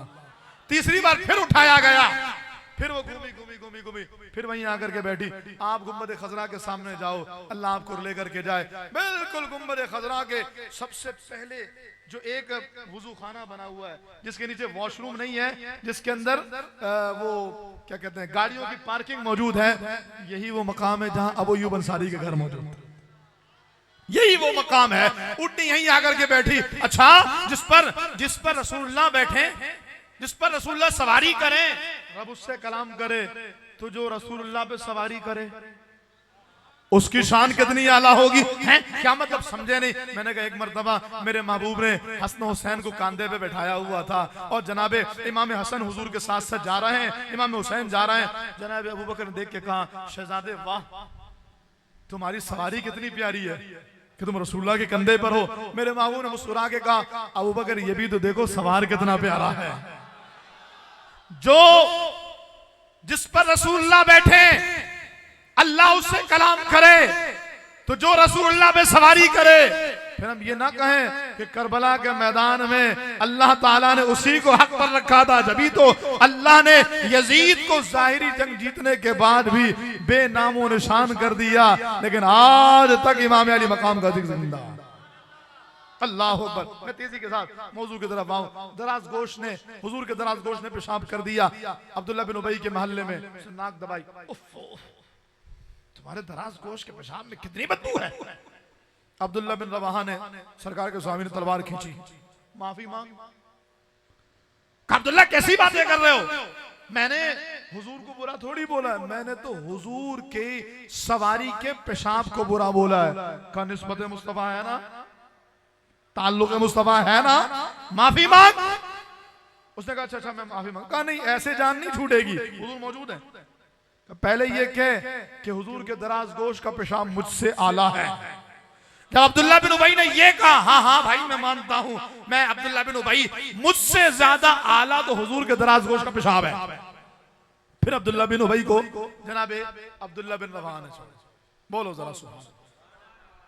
जनाबे अब्दुल्ला बिन रवाहा ने छोड़ा। कहने का मकसद यह है, सिर्फ हुजूर की ताजीम नहीं, जिस चीज को हुजूर से निस्बत हो जाए, जिस चीज को हुजूर से ताल्लुक हो जाए, जिस चीज को हुजूर से वाबस्तगी हो जाए, उसका भी अदब है। ओए तारिक मसूद कहता है सहाबा को लिखने नहीं आता था, तुझे लिखने आता है चमार। मौलाना साहब सख्त नहीं बोलिए, हालात सही नहीं है, ऐसे जुमले। वो मुफ्ती साहब है। मैंने कहा मैं उसको मुफ्ती मानता ही नहीं, सहाबा की इज्जत ना करे। तुम मानते हो उसे मुफ्ती?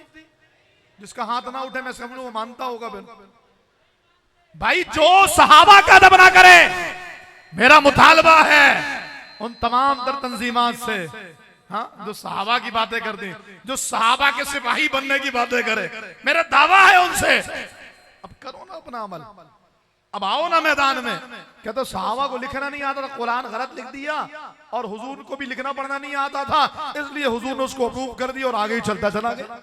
बदतरीन गुस्ताखी है, कुरान की भी, रसूलुल्लाह की भी, सहाबा की भी। 295 A, B और C तीनों दफात लगती हैं। और मैं कहता हूं इलाके के नौजवानों को चाहिए कि इस पर कानूनी तौर पर FIR कटवाएं। बहरहाल मैं दोबारा वहीं आ रहा हूं मौजू की तरफ कि हमारे इत्तेहाद का राज हुजूर की मोहब्बत में है।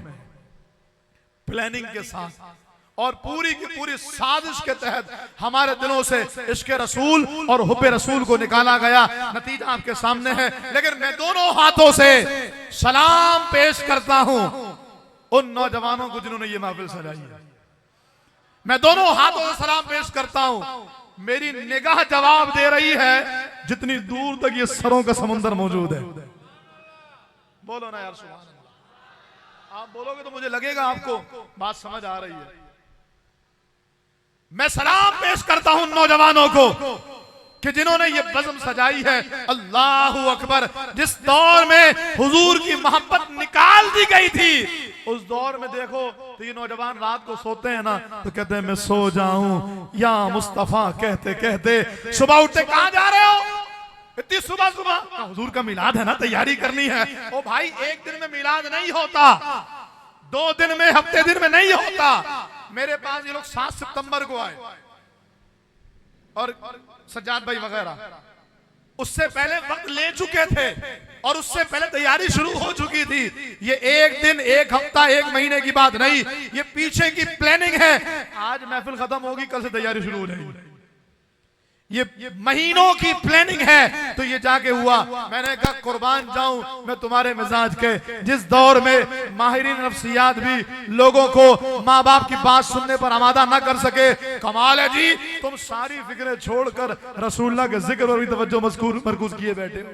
रात सोए कहते मैं सो जाऊं, या मुस्तफा कहते कहते, खुले आंख सल्ले अला कहते कहते।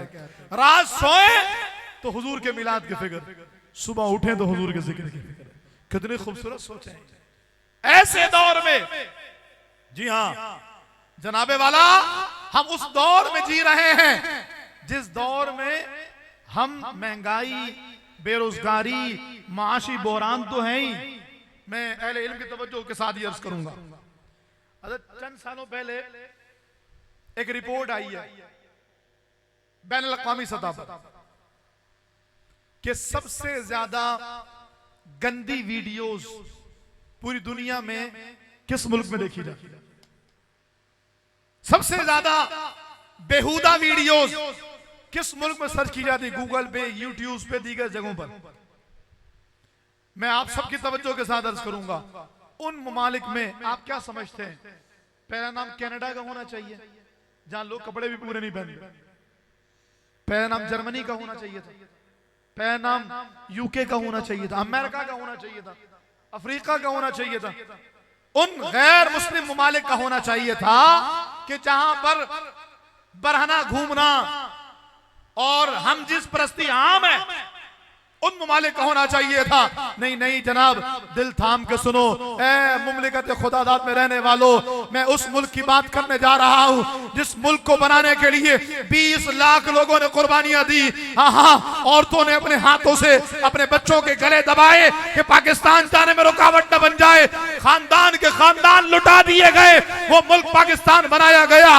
दिल थाम के सुनो, चंद साल पहले बैनुल अक़वामी इदारे रिपोर्ट शाया की, पूरी दुनिया में सबसे ज्यादा गंदी वीडियो न अमेरिका में, न कनाडा में, न जर्मनी में, न यूके में, पूरी दुनिया में सबसे ज्यादा गंदी वीडियो आपके पाकिस्तान में सर्च की जाती है। इन्ना लिल्लाहि व इन्ना इलैहि राजिऊन। ए खासान रसूल, वक्त दुआ है। उम्मत पे तेरी आंखें अजब वक्त पड़ा है। जो दीन बड़ी शान से निकला था वतन से, परदेश में वो आज गरीबुल गुरबा है। फरियाद है ए किश्तिए उम्मत के निगहबां, बेड़ा ये तबाही के करीब आन लगा है। एक बार तो देखो हमें सुल्तान मदीना, हम जो भी सही महबूब तेरा कलमा तो पड़ा है। शर्मिंदा बहुत हैं, तुझे किस मुंह से बुलाएं, पर जाए कहां तुझ बिन या कौन मेरा है। सबसे ज्यादा गंदी वीडियो आपके मुमलिकत खुदादाद इस्लामी जमहूरियत पाकिस्तान में सर्च की जाती है। वो मुल्क जो अल्लाह रसूल के नाम पर बना, वो मुल्क जो दो कौमी नजरिए की बुनियाद पर बना। आप समझिएगा, किसी साजिश के जरिए अकीदे की गंदगी डाली गई, अमल की गंदगी डाली गई, इंटरनेट सस्ता कर दिया गया, मोबाइल बच्चों के हाथों में आ गया, एक क्लिक पर पूरी दुनिया आ गई। रात का अंधेरा है, कमरे के दरवाजे बंद हैं, कोई भी नहीं देख रहा। अब मोबाइल है, इंटरनेट पैकेज है और पूरी दुनिया एक क्लिक पर है। कौन रोकेगा गुनाहों से? मुझे बता। रही सही कसर कोरोना ने पूरी कर दी कि जिसमें छोटे छोटे बच्चों को माँ बाप ने मोबाइल में पैकेजेस करवा के दिए कि मेरा बेटा ऑनलाइन क्लास ले रहा है, और बच्चे से बोलो मैं म्यूट करके ना कुछ और में लग जाता, फिर जब क्लास खत्म होने का टाइम होता तो आ जाता। वालिदैन ने अपने हाथों से पैकेजेस कराए। जनाबे वाला, आपके पास कोई हल हो तो बताइए, इस कौम को बचाने का कोई जरिया हो तो बताइए, इन नौजवानों को बचाने का कोई रास्ता हो तो बताइए। रात की तन्हाइयों में कौन है जो इन्हें इस मोबाइल के दुरुस्त इस्तेमाल पर आमादा करे? कौन है जो रात की तन्हाइयों में 6 घंटे बैलेंस करेगा? हमारे माँ बाप को तो मोबाइल के फंक्शन भी सही नहीं आते, बच्चे को सब कुछ आता है। आप कहेंगे अल्लाह का खौफ है जो रोकेगा। मैंने कहा अगर अल्लाह का खौफ होता तो मस्जिद के वॉशरूम में चप्पल के आगे का ऐसा क्यों काटा जाता है? हाँ, ताकि कोई चुरा के ना ले जाए। मस्जिद में कोई कहता है यार मस्जिद जाओ ना, एक चप्पल यहां रखना, दो चप्पल 4 डब्बे के बाद रखना। मस्जिद का गिलास जंजीर से बंधा होता है। अगर अल्लाह का खौफ होता जरूरत ही नहीं थी। कैमरे लगा दिए गए और आप देखिए बड़े बड़े कैमरे की आंख आपको देख रही है या नहीं है? मैं एक रेस्टोरेंट में गया दोस्तों के साथ, वहां लिखा था कैमरे की आंख आपको देख रही है। तो मैंने देखा, मैंने कहा कैमरा तो कहीं लगा हुआ नहीं है। उन्होंने कहा शादी कैमरा लगा हुआ नहीं है, ये लिख देना ही काफी है। हम बंदे को बताओ अच्छा देख रही है।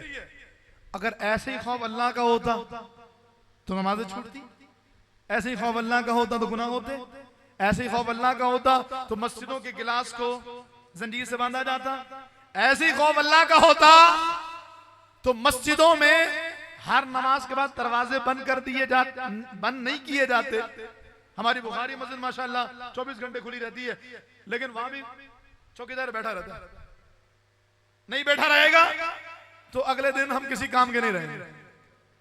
क्यों? इसलिए कि अल्लाह का खौफ नहीं। अगर अल्लाह का खौफ होता तो जरूरत ही नहीं थी। तो जनाब अल्लाह का खौफ तो है ही नहीं ना। अगर होता तो इसकी जरूरत ही नहीं थी हमें। तो अब मुझे सलूशन बताइए ताकि मैं इस महफिल में अपने नौजवानों को, वालिदैन को, अपने बड़े बूढ़ों को ये राज, ये हिकमत की बात बता सकूं कि देखो ये तरीका है जिसके जरिए हम रातों के अंधेरे में अपने बच्चे को मोबाइल के गलत इस्तेमाल से, मोबाइल के मिस यूज से रोक सकते हैं। ये तरीका है, इसके जरिए हम गंदी वीडियोस और फहाशी से रोक सकते हैं। कोई सलूशन नहीं है। लेकिन आओ आज इस महफिल के तवस्सुस से मैं आपको एक सलूशन बताता हूं, एक हल बताता हूं। आपको मालूम होगा, बस तवज्जो करने की जरूरत है। और पूरा ग्राउंड तो वैसे ही मैंने बना दिया है, और वो ये है कि अपने बच्चों को रसूलुल्लाह की मोहब्बत सिखा दो। हाय हाय हाय, हुजूर की जुल्फों का सीर बनाओ। बताओ नबी कितने प्यारे हैं। हाय हाय, बताओ हुजूर कितने प्यारे हैं। हाँ, वो अकीदा नहीं बताना हमारे जैसे तो हैं। अच्छा जब हमारे जैसे तो देखने की क्या खास बात? बताओ नहीं नहीं हमारे जैसे नहीं है। एक मर्तबा हमारे नबी के पास जिब्राइल आए। हाँ, बच्चों को ऐसे बताओ।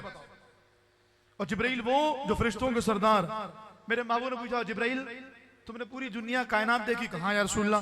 कब मेरे जैसा भी कहीं देखा है? हाय हाय हाय, हमारे जैसे थे, मेरे जैसा भी कहीं देखा है? जिब्राइल ने क्या कहा? यही बोले सिदरा वाले, चमने जहां के थाले, सभी मैंने छान डाले, तेरे पाए खा न पाया, तुझे यक ने यक बनाया, तुझे यक ने यक बनाया। अल्लाह अकबर या रसूल। देखो जिनकी आवाज नहीं निकल रही वो ज्यादती करे। इतना बड़ा मजमा है। चलिए एक नारा जो सुपर पावर नारा,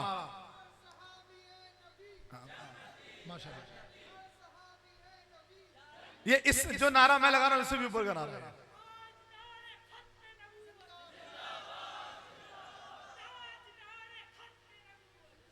क़िबला अमीरुल मुजाहिदीन फरमाते हैं ये वो नारा है कि लगाते हुए कलेजा फट भी जाए तो नारे का हक अदा ना हो। ताजदारे खत्म नबूवत। वो आखिरी वालों को मैं अभी भी देख रहा हूं, उनके हाथ नहीं उड़ रहे। हाँ अच्छा एक बात बताऊं मैं आपको। एक मर्तबा क़िबला बाबा जी का बयान कोई कनाडा में सुन रहा था, तो वो बाबा जी नारे लगा रहे थे। एक बंदा मोबाइल में देख रहा था, दूसरा बंदा आया अंग्रेज था। उसने कहा यार ये डॉक्टर साहब कौन है? देखा डॉक्टर साहब नहीं, ये मौलाना साहब है पंजाब में, खादिम हुसैन रिजवी नाम है। कहा नहीं ये डॉक्टर साहब है। कहा भाई ये डॉक्टर साहब नहीं है। कहा आप कैसे कह रहे हैं डॉक्टर साहब है? कहा ये जो एक्सरसाइज बता रहे हैं ना, इस एक्सरसाइज से हार्ट अटैक नहीं होता। अब तुम्हारी मर्जी है, अटैक से बचने के लिए लगाओ या रसूलुल्लाह की मोहब्बत में लगाओ। हमने तो सुना ख्वाजा साहब को, ख्वाजा गरीब नवाज रहीमहुल्लाह एक मर्तबा एक मुरीद के घर पर आया, नया नया घर बनाया। आपने मैं रोशनदान किस लिए है? उसने कहा हुजूर इससे गर्मियों में धूप, गर्मियों में हवा आएगी, सर्दियों में धूप आएगी। आपने अगर तू ये नियत करता कि इससे आजान की आवाज आएगी तो गर्मियों में इससे हवा आती, सर्दियों में धूप आती, लेकिन जब तक रहता तब तक सवाब मिलता रहता। अब तुम्हारी मर्जी, हाथ अटैक से बचने के लिए उठाओ। बल्कि एक और बात बता दूं, चलो, मेरे हाथ में आज से 4 साल पहले ऐसा दर्द हुआ रमजान शरीफ में कि डॉक्टर्स ने कहा इसका ऑपरेशन होगा, इसका कोई इलाज नहीं है। मैंने क़िबला बाबा जी का बयान सुना, उन्होंने फरमाया जैसा भी तो ठीक हो जाएगा। हमने कहा ठीक है, फिर हम भी मैं जाते और हुजूर के नाम पर फिर हाथ उठा करके नारे लगाते। जब घर आता तो शिद्दत का दर्द होता, लेकिन रब जानता है मैंने कोई ऑपरेशन नहीं कराया और कहां दर्द और कैसा दर्द, अल्हम्दुलिल्लाह। तो जिनके हाथों में दर्द इसलिए नहीं उठा रहे तो दर्द भी दूर हो जाएगा। दिल का मसला है, अटैक भी नहीं होगा, लेकिन असल मकसद तो मेरी जिंदगी का मकसद तेरे दी की सरफराजी। मैं इसीलिए मुसलमान, मैं इसीलिए नमाजी, मेरे तो आप ही सब कुछ है, रहमत आलम। मैं जी रहा हूं जमाने में आप ही के लिए। उठा के बोलो ताजदारे खत्म नबूवत, ताजदारे खत्म नबूवत। अब सारे हाथ उठा करके हुजूर को गवाह बना के लब्बैक लब्बैक,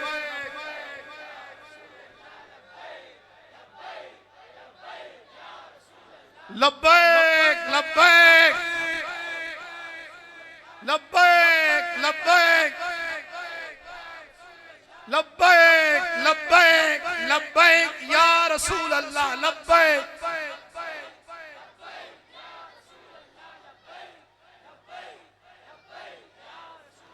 हमारे जो कैमरामैन भाई ये भी बड़े अकलमंद है माशाल्लाह। तुम कहते हुजूर की मोहब्बत खत्म हो गई, ये देखो हुजूर की मोहब्बत के दीवाने ये गवाह बना रहे हैं। ये जान भी ज़हूरी नबी के तुफैल है, इस जान को हुजूर के कदमों पे वार दो। लब्बैक लब्बैक या रसूल अल्लाह, लब्बैक लब्बैक लब्बैक। ताजदारे खत्म नबूवत, ताजदारे खत्म नबूवत। बस अब मैं बयान को तेजी के साथ इख्तिताम की तरफ लेकर बढ़ूं, तवज्जो कीजिएगा। इस कौम को बचाने का, इस उम्मत को बचाने का, इस नौजवान को बचाने का, इनकी तन्हाइयों को बचाने का, इनकी खलवतों को पाक करने का, इनको माँ बाप का मुती बनाने का, इनको अल्लाह रसूल के ताबेदार बनाने का एक ही तरीका है, इन्हें हरे हरे गुंबद में आराम फरमा मेरे महबूब आका सल्लल्लाहु अलैहि वसल्लम की जुल्फों का असीर बना दो। होगा ये कि मोबाइल चला रहा होगा और स्क्रॉल करते करते कोई चीज आई, ये कहेगा अब मेरी निगाहों में जचता नहीं कोई। लेकिन जनाब पहले बताओ तो सही नबी कितने हसीन है, ये बताओ तो सही कि जनाबे अम्मा आयशा सिद्दीका के पास यहूदी आया, कहा तुम कहती हो कि तुम्हारे नबी सबसे हसीन, कहा बिल्कुल। कहा देखो यूसुफ अलैहिस्सलाम को देखकर तो औरतों ने उंगलियां काट ली, पता ही नहीं लगा उन्हें, तुम्हारे नबी को देख के क्या हुआ? तो मेरी मां ने जो जवाब दिया, मेरे इमाम ने उसको अपने अंदाज में बयान किया। हुस्न यूसुफ पे कटी मिस्र में अंगुश्ते जना, हुस्न यूसुफ पे कटी मिस्र में अंगुश्ते जना, और सर कटाते हैं तेरे नाम पे मर्दाना ए अरब। का देखो यूसुफ अलैहिस्सलाम को देखकर औरतों ने उंगलियां काटी, मेरे महबूब को बिन देखे जान देने वाले हैं। जब हुस्न था उनका जलवा नुमा, अनवार का आलम क्या होगा। हर कोई फिदा है, जो है उठाओ नजर हाथ, हर कोई फिदा है, बिन देखे बताओ दीदार का आलम क्या होगा। कदमों में जबी को रहने दो, चेहरे का तसव्वुर मुश्किल है, जब चांद से बढ़कर एड़ी है। तशबीह तो देखो, शायर ने कलम तोड़ दिया। एक बात कह दूं ताकि मजीद और ज़ौक़ आए इस शेर को समझने में। इंसान की एड़ी से पता लगता है इसकी उम्र कितनी है। मेहरान भाई, एड़ी से पता लगता है। जो बंदा अपनी उम्र छुपा लो, अपना पैर सीधा रखो, उसकी एड़ी में चून आता चला जाएगा। जैसे जैसे उम्र बढ़ेगी ना, एड़ी में चून आता चला जाएगा। अगर एड़ियां फटी भी ना हो, चून आता चला जाएगा। बाद में घर जाके देख लीजिएगा, बाद लोग देख रहे हैं एड़ी में चून आ रहा है कि नहीं आ रहा। चून आता चला जाएगा, जिससे एड़ी बदनुमा होगी।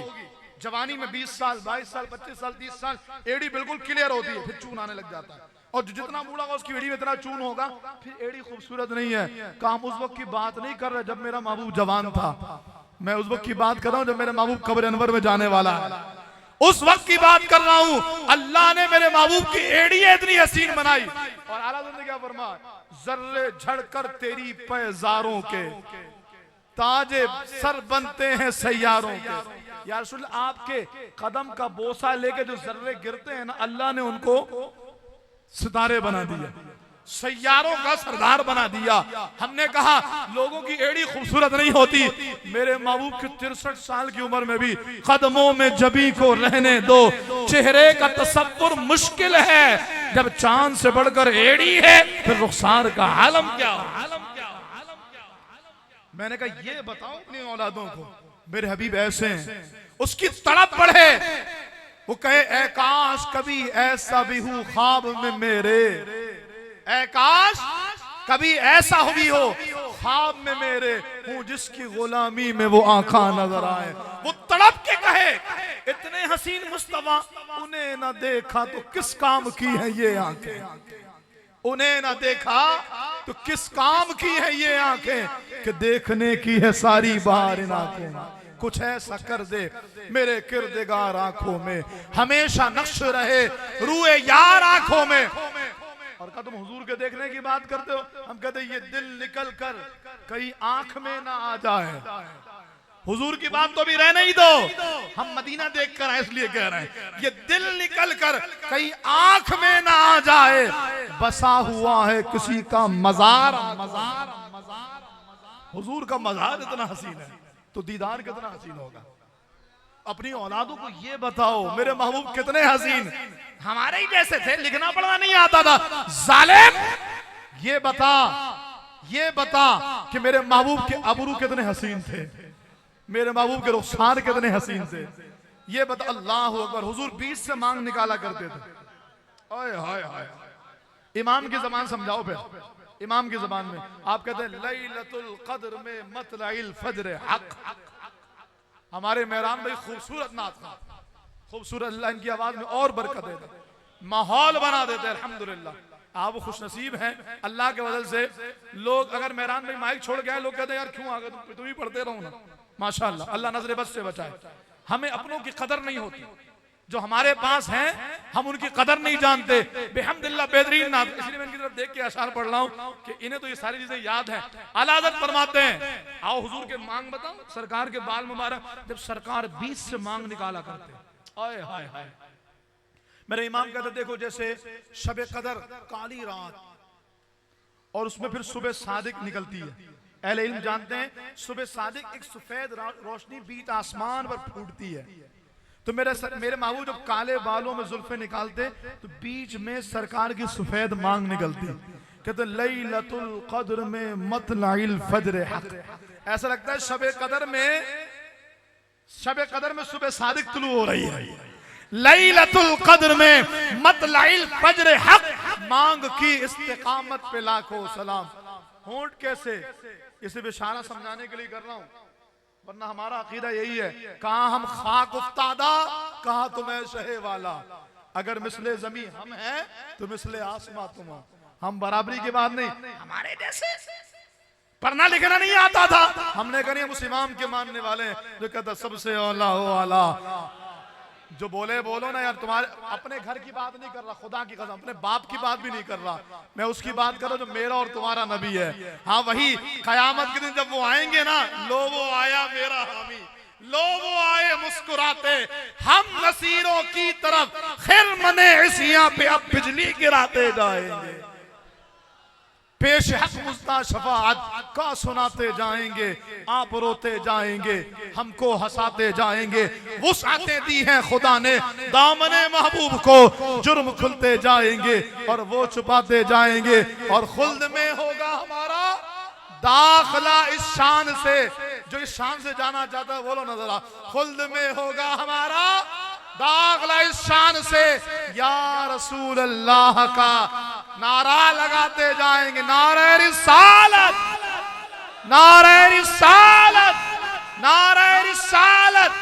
खाक हो जाए अदू जलकर मगर हम तो रजा, दम में जब तक दम है जिक्र उनका सुनाते जाते। अब जरा मैं बात को इख्तिताम की तरफ ले, बिल्कुल इख्तिताम की तरफ।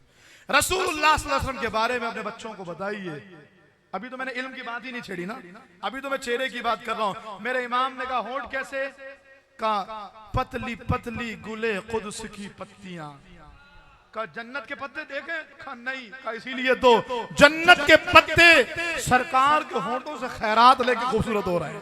पतली पतली गुले कुद्स की पत्तियां, उन लबों की नजाकत पे लाखों सलाम, ऊंची बीनी की रिफत पे लाखों सलाम, सरकार की नाक मुबारक। ये एक अलग मौजूद छिड़ जाएगा फिर सरकार के उसमें जमाल पर। मैं ये अर्ज कर रहा हूं कि हुजूर का हुस्न बताओ ताकि उम्मती बेताब होके कहे कैसे हसीन नबी है। ए अल्लाह कभी उनका दीदार भी तो करा दे।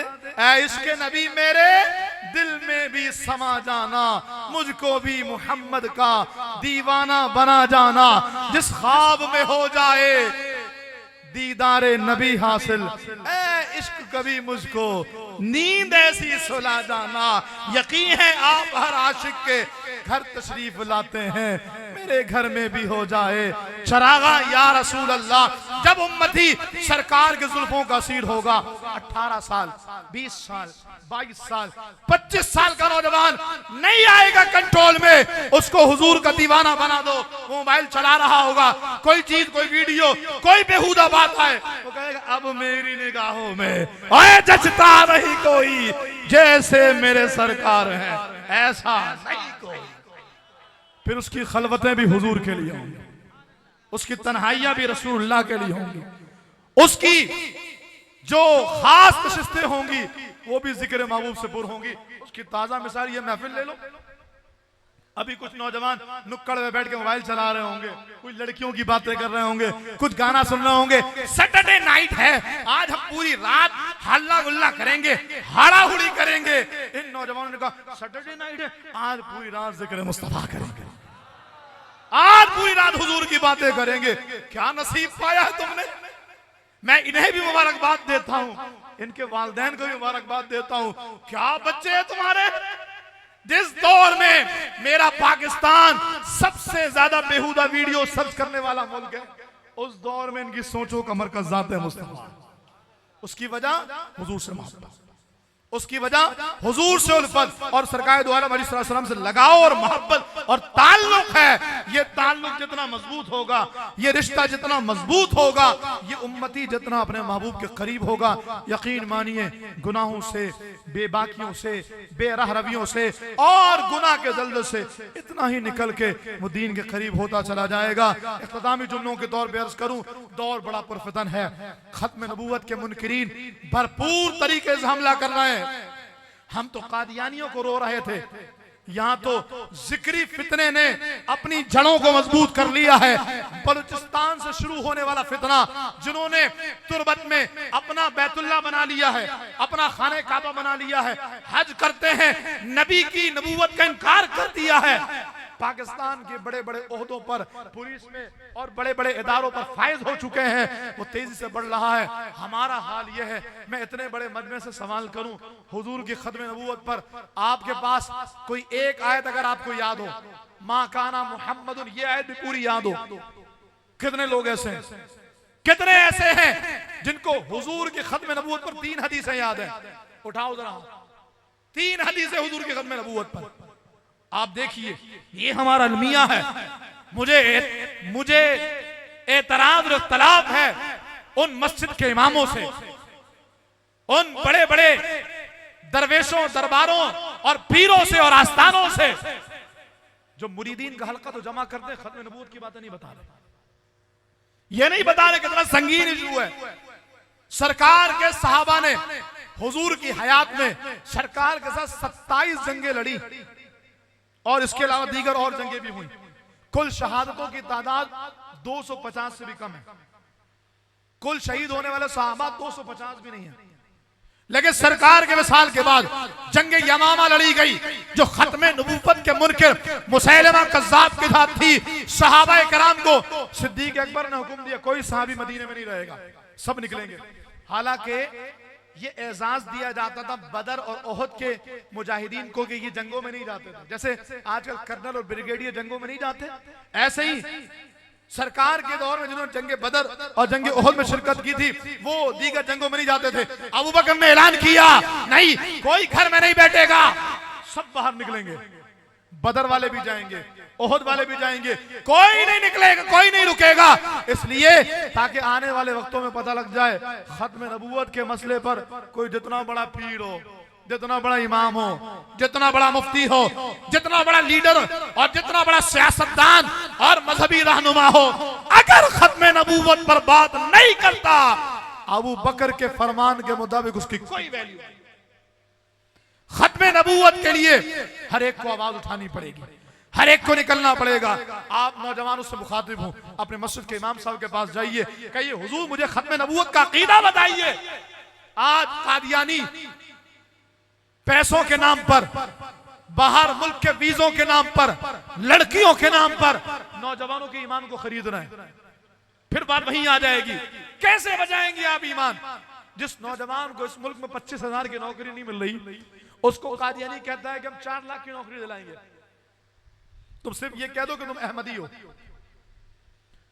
तुम जिस लड़की से कहोगे शादी करा देंगे, नेशनलिटी चाहोगे नेशनलिटी दे देंगे बाहर मुल्क की। मुझे बताओ कौन सी चीज है जो उन्हें इन तमाम दुनिया की लज्जतों से रोकेगी? वो सिर्फ और सिर्फ हुजूर की मोहब्बत है।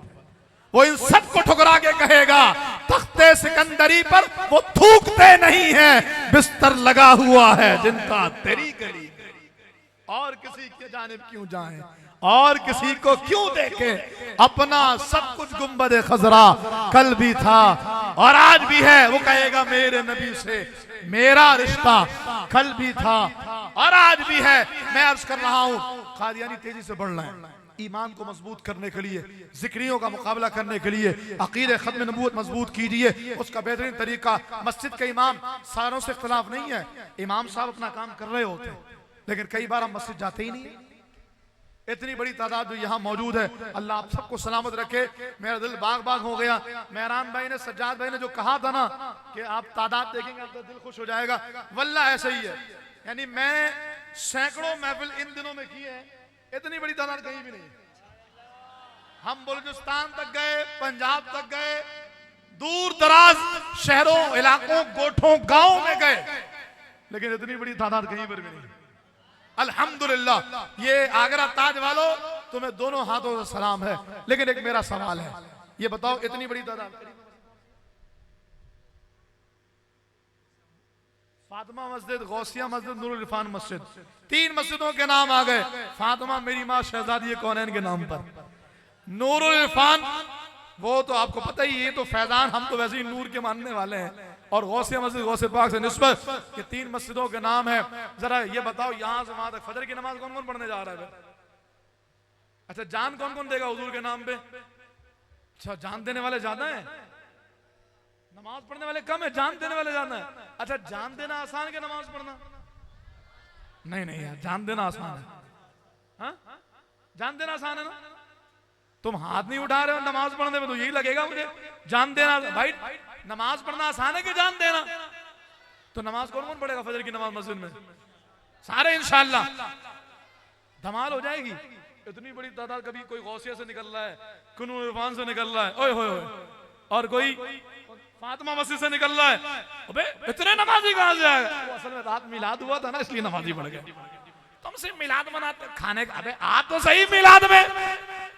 हम बताएंगे, हम हुजूर के गुलामों को बुलाते हैं, इनके लिए कारपेट बिछाते हैं, हाँ पूरा एहतमाम करते हैं, इनको खिलाने के लिए गाय ज़बा करते हैं। तेरे नसीब में कहा, खाते हैं सुन्नी हलवा सरकार के करम से। और देखो तो नजदियों को कव्वों पे प्यारा है, हाँ? तू है जलील गंदा, तेरे किस्मत में यही गंदी गई है। हमारा नसीब देखो, इतना एहतमाम, दरिया, कारपेट बिछाए गए, ओए होए होए, फूल लगाए गए, स्टेज सजाया गया, गाय ज़बा की गई, बिरयानी बनाई गई, वो भी बीफ बिरयानी। खाने के लिए हम नहीं आए, जिक्र रसूल के लिए आए हैं। फिर कहूंगा, लेकिन मेजबानों को देखो, तुम किस लिए आए हो? नबी का नाम सुनने के लिए। आइए आइए, आप इसमें बैठिए, आपको हम आपके लिए कारपेट बिछाते हैं, आपके लिए हम गाय ज़बा कर रहे हैं, खाने का इंतजाम भी है। ये सारा कुछ करने के बाद इतना एहतमाम करके मौलाना साहब को बुलाया, आइए हजरत हुजूर की शान सुनाइए। हम अपने महबूब का नाम सुन करके झूमेंगे, सुभान अल्लाह सुभान अल्लाह। जो सदाएं आ रही हैं ये हुजूर की मोहब्बत में तो आ रही है, कौन सा मेरी तारीफ में आ रही है। इसके बाद जब महफिल इख्तिताम पजीर होने लगी तो मौलाना साहब ने कहा देखो भाई नमाज नहीं छोड़ना, सारे चुप पढ़ेंगे नमाज इंशाअल्लाह। अब क्या हुआ, हाथ कम उठे, हाथ कम उठे पीछे से नमाज, हाँ माशाअल्लाह, अल्लाह सलामत रखे। जो अभी हाथ उठाएगा वही मस्जिद में जाएगा, जो मस्जिद में जाएगा वही गर्दन कटाने आगे आएगा, है ना। ऐसे थोड़ी डायरेक्ट गर्दन कटाने पहुंच जाएंगे, वरना तो हमने देखा आप तो ज्यादा लियारी के करीब रहते ना, एक ठास से हो फिर क्या हो, अच्छे अच्छों की खुश्क हो जाती है। लेकिन जो रसूलुल्लाह के आशिक हैं वो फंदों को भी यूं आंखों से देख करके कहते हैं अरे तू ही तो वो है जो हुजूर के करीब लेकर के जा रहा है। मौत तो इसलिए लगती है भली मुझको बहुत कि बाद मरने के तो दीदार तुम्हारा होगा। हम तो जनाजे को प्रोटोकॉल भी इसीलिए देते हैं, करते हैं एहतराम जनाजे का, इसलिए वो जा रहा है देखने चेहरा रसूल का। बस बात खत्म कर रहा हूं। अगर हमने बुलाया, एहतमाम किया, सब कुछ हुआ, कब नमाज पढ़ो, इतनी बड़ी तादाद मस्जिद से निकली। आप बताओ मिलाद पर भौंकने वालों का कत्ल नहीं हो गया? हाँ, बगैर तलवार उठा मार दिया। कैसे? मेरा इमाम करो ये रजा के नेज़े की मार है कि अदू के सीने में गार है, किल के रजा है खंजरे खूखार बरकबार। आदा से कह दो खैर मनाए नशर करें। हमने बुलाया मिलाद के नाम पर, एहतमाम किया, लंगर खिलाया, सबको नमाज की दावत दे के मस्जिद में भेज दिया। अगर नमाजी बन जाए कमाल हो जाए, पढ़ेंगे नमाज इंशाअल्लाह। आखिरी वादा और गुफ्तगू खत्म, मेरा वक्त पूरा हो चुका है, और वो ये है कि इंशाअल्लाह रहमान यहूदियों का बाइकआउट होगा। ऐसे तो मैं कभी भी ना मानूं कि आप करेंगे बाइकआउट। फिर होगा ये कि एक मरतबा मेहरान भाई को बोलूंगा यार चलो जरा आगरा ताज का विजिट तो करा दो, मैं जरा देखूं तो सही कि इलाके में चल क्या रहा है, कौन कौन पेप्सी खरीद रहा है। ये इतना तो चलता है, ये बिला वजह मौलाना साहब बोल रहे थे, इससे क्या होगा? अगर एक डेयरी मिल्क चॉकलेट खा लेता हूं, अगर एक लेस पापड़ खा लिया, ये स्ट्रिंग नहीं छूटती मुझसे। अगर पी लिया तो पेट्रोल खत्म हो गया, टोटल का पंप सामने डलवा लिया तो यार अब पेप्सी तो अच्छी चीज है, ऐसे ब्रांड कहाँ है हमारे पास? नहीं यार जरूरत है, क्या करें यार। मुझे केएफसी का जिंगर बड़ा पसंद है, मैकडॉनल्ड का वो जो फास्ट फूड है बड़ा पसंद है, छूटता नहीं है। नहीं भाई, उन्होंने तो खानदान के खानदान कुर्बान करके भी कहा है हम खत्म हो जाए हमारी नस्लें बैतुल मुक़द्दस आजाद कराएंगे, और हम उन मुसलमानों का साथ देने को तैयार नहीं। और जिन्हें ये लगता है इस बाइकआउट से कुछ नहीं हुआ, उनके वैसे मैंने सोचा था कि बुखारी मस्जिद में मैं तफसील से बयान करूंगा, लेकिन चलें इसको यहीं पर मुख्तसर अर्ज करूं। अभी एक हालिया रिपोर्ट आई है, एक साहिब जो पेप्सी की कंपनी में बड़े ओहदे पर हैं, उन्होंने कहा आम दिनों में हमारी जो पेप्सी की सेल होती थी वो 2 अरब रुपए की हुआ करती मंथली। कितनी? और ये बढ़ करके सीजन में 20 अरब से भी ऊपर चली जाती थी। कहते लेकिन इस बार सीजन गुजरा है और हम 1 अरब का हदफ भी पूरा नहीं कर सके। बोलो ना सुभान अल्लाह। कहां बैरूनी कंपनियां यहूदी सर जोड़ के बैठे, क्या करना चाहिए? कहा ये कि पाकिस्तानी ना ऑफर के पीछे बड़ा भागते हैं, एक जिंगर के साथ एक फ्री लगा दो, रश लग गया। हालांकि 300 रुपए का जिंगर देने वाला 500 में जिंगर दे रहा है, 250 के 2, एक के साथ एक फ्री। कौम भागी चली जा रही है। दूसरा गरीब कह रहा है मुझसे तुम 200 में जिंगर ले लो, कोई लेने को तैयार नहीं। समझाने के लिए कह रहा हूं। तो कई पाकिस्तानी जो ऑफर आते हैं इसके पीछे भागते हैं। क्या किया? पेप्सी के रेट डाउन कर दिए। आप देखे बड़े बड़े ये इन्होंने इश्तिहारात लगा दिए, रेट डाउन। जिंदगी में कभी रेट नहीं गिरा, अभी गिरा दिया। एक के साथ एक फ्री कर दिया। फ्री दे रहे हैं, खरीदने में तैयार नहीं हुए। पेप्सी वालों ने लेबल चेंज कर दिया। हमने कहा अब सुन्नी होशियार हो गया है। हाँ, तुम शराब को अर्के गुलाब लिख कर बेचना चाहते हो, हमें पता है ये पेप्सी नहीं है, मुसलमानों का खून है। हम नहीं खरीदेंगे इंशाअल्लाह। यार बोलो ना इंशाअल्लाह। मुझे सज्जाद भाई ने आगे कहा शाह साहब हमारी पब्लिक जो ना सुनने वाली होती है 1.5 घंटा तो बयान होना चाहिए। अच्छा मेरी आदत है ऐसे ही सजाद भाई, मैं 1 घंटे से ज्यादा बयान नहीं करता, मेरी रूटीन है ये। माशाल्लाह, अल्लाह पाक भाई को भी सलामत रखे, अब तक चल रहा है माशाल्लाह, आपका साथ नहीं देने के बावजूद चल रहा है माशाल्लाह। तो लेकिन उन्होंने कहा पब्लिक सुनने वाली होती है और आप माशाल्लाह सुनने वाले हैं, तो जरा इख्तिताम ये यादें लेकर के जाऊं, कहीं महफिल में जाऊं तो मेरे को यार जो आगरा ताज वाले थे ऐसे बंदे नजर नहीं आए मुझे। तो बाइकआउट सारे करेंगे इंशाल्लाह। अब आपको मैं बताऊं बाइकआउट का फायदा क्या है। देखें, एक तो फायदा ये नजर आया, और अगर बिलफर्ज फायदा ना भी हो तो कम से कम हम ये फलस्तीनियों की मोहब्बत में कर रहे हैं। उलमा ने लिखा इब्राहिम अलैहिस्सलाम को आग में डाला गया, आग इतनी ज्यादा कि 40 दिन भड़काई गई, और आग के ऊपर नो फ्लाई जोन था, जो परिंदा गुजरता वो भी मर जाता। गोफर में रख के इब्राहिम अलैहिस्सलाम को फेंका गया, लेकिन हुदूद ने क्या किया, चोंच में पानी भरता मीलों दूर से और आता और आके आग में गिरा देता, फिर जाता मीलों दूर, फिर पानी भरता, फिर आके गिराता। किसी ने कहा हुदूद ये क्या कर रहा है, इससे आग थोड़ी बुझेगी। मैंने कहा जानता हूं नहीं बुझेगी। कहा फिर मेहनत क्यों कर रहा है? कहा इसलिए कि कल कयामत में इब्राहिम के वफादारों के नाम आएंगे तो मेरा नाम भी उनमें शामिल होगा जो इब्राहिम से मोहब्बत करता है। अगर से बाइकआउट से फायदा ना हो, कल कयामत में क़िबला अव्वल का तहफ़्फ़ुज़ करने वालों के नाम आएंगे तो आगरा ताज वालों हमारे नाम भी आएंगे कि हमने उनके तहफ़्फ़ुज़ में, उनकी हिमायत में यहूदियों को बाइकआउट किया था। इंशाअल्लाह यहूदियों का बाइकआउट जारी रहेगा। सारे बोलो ना यार आखिरी वालों।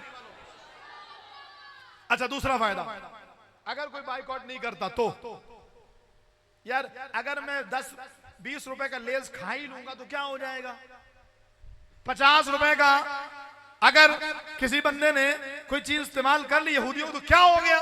सुनो, इब्राहिम अलैहिस्सलाम की आग की मिसाल, आग डाली गई, आग भड़काई गई, इब्राहिम अलैहिस्सलाम को डाला गया। मेहरान भी मौजूद हैं, अल्लामा शाह साहब मौजूद हैं, जमाल शाह साहब उलमा मौजूद हैं, ये तायद करेंगे मेरी, दुनिया में किसी जानवर को मारना सवाब नहीं सिवाय छिपकली के। क्यों? इसलिए इब्राहिम अलैहिस्सलाम को आग में डाला गया, छिपकली फूंके मार रही थी। क्यों मार रही है? कहा ताकि आग बढ़े, उसके फूंकने से आग बढ़ी। बोलो ना यार। अल्लाह ने फरमाया या नार कूनी बरदम व सलामन अला इब्राहिम, आग ठंडी और सलामती हो जाए इब्राहिम पर। आग तो ठंडी हो गई, छिपकली फूंक मारने से कुछ भी नहीं हुआ, लेकिन अल्लाह ताला ने एक बार में छिपकली को मारने को सोने की रख दी। क्यों? क्योंकि इसके करने से नुकसान कुछ नहीं हुआ, लेकिन फूंक मारने से दुश्मनी का इजहार तो हुआ।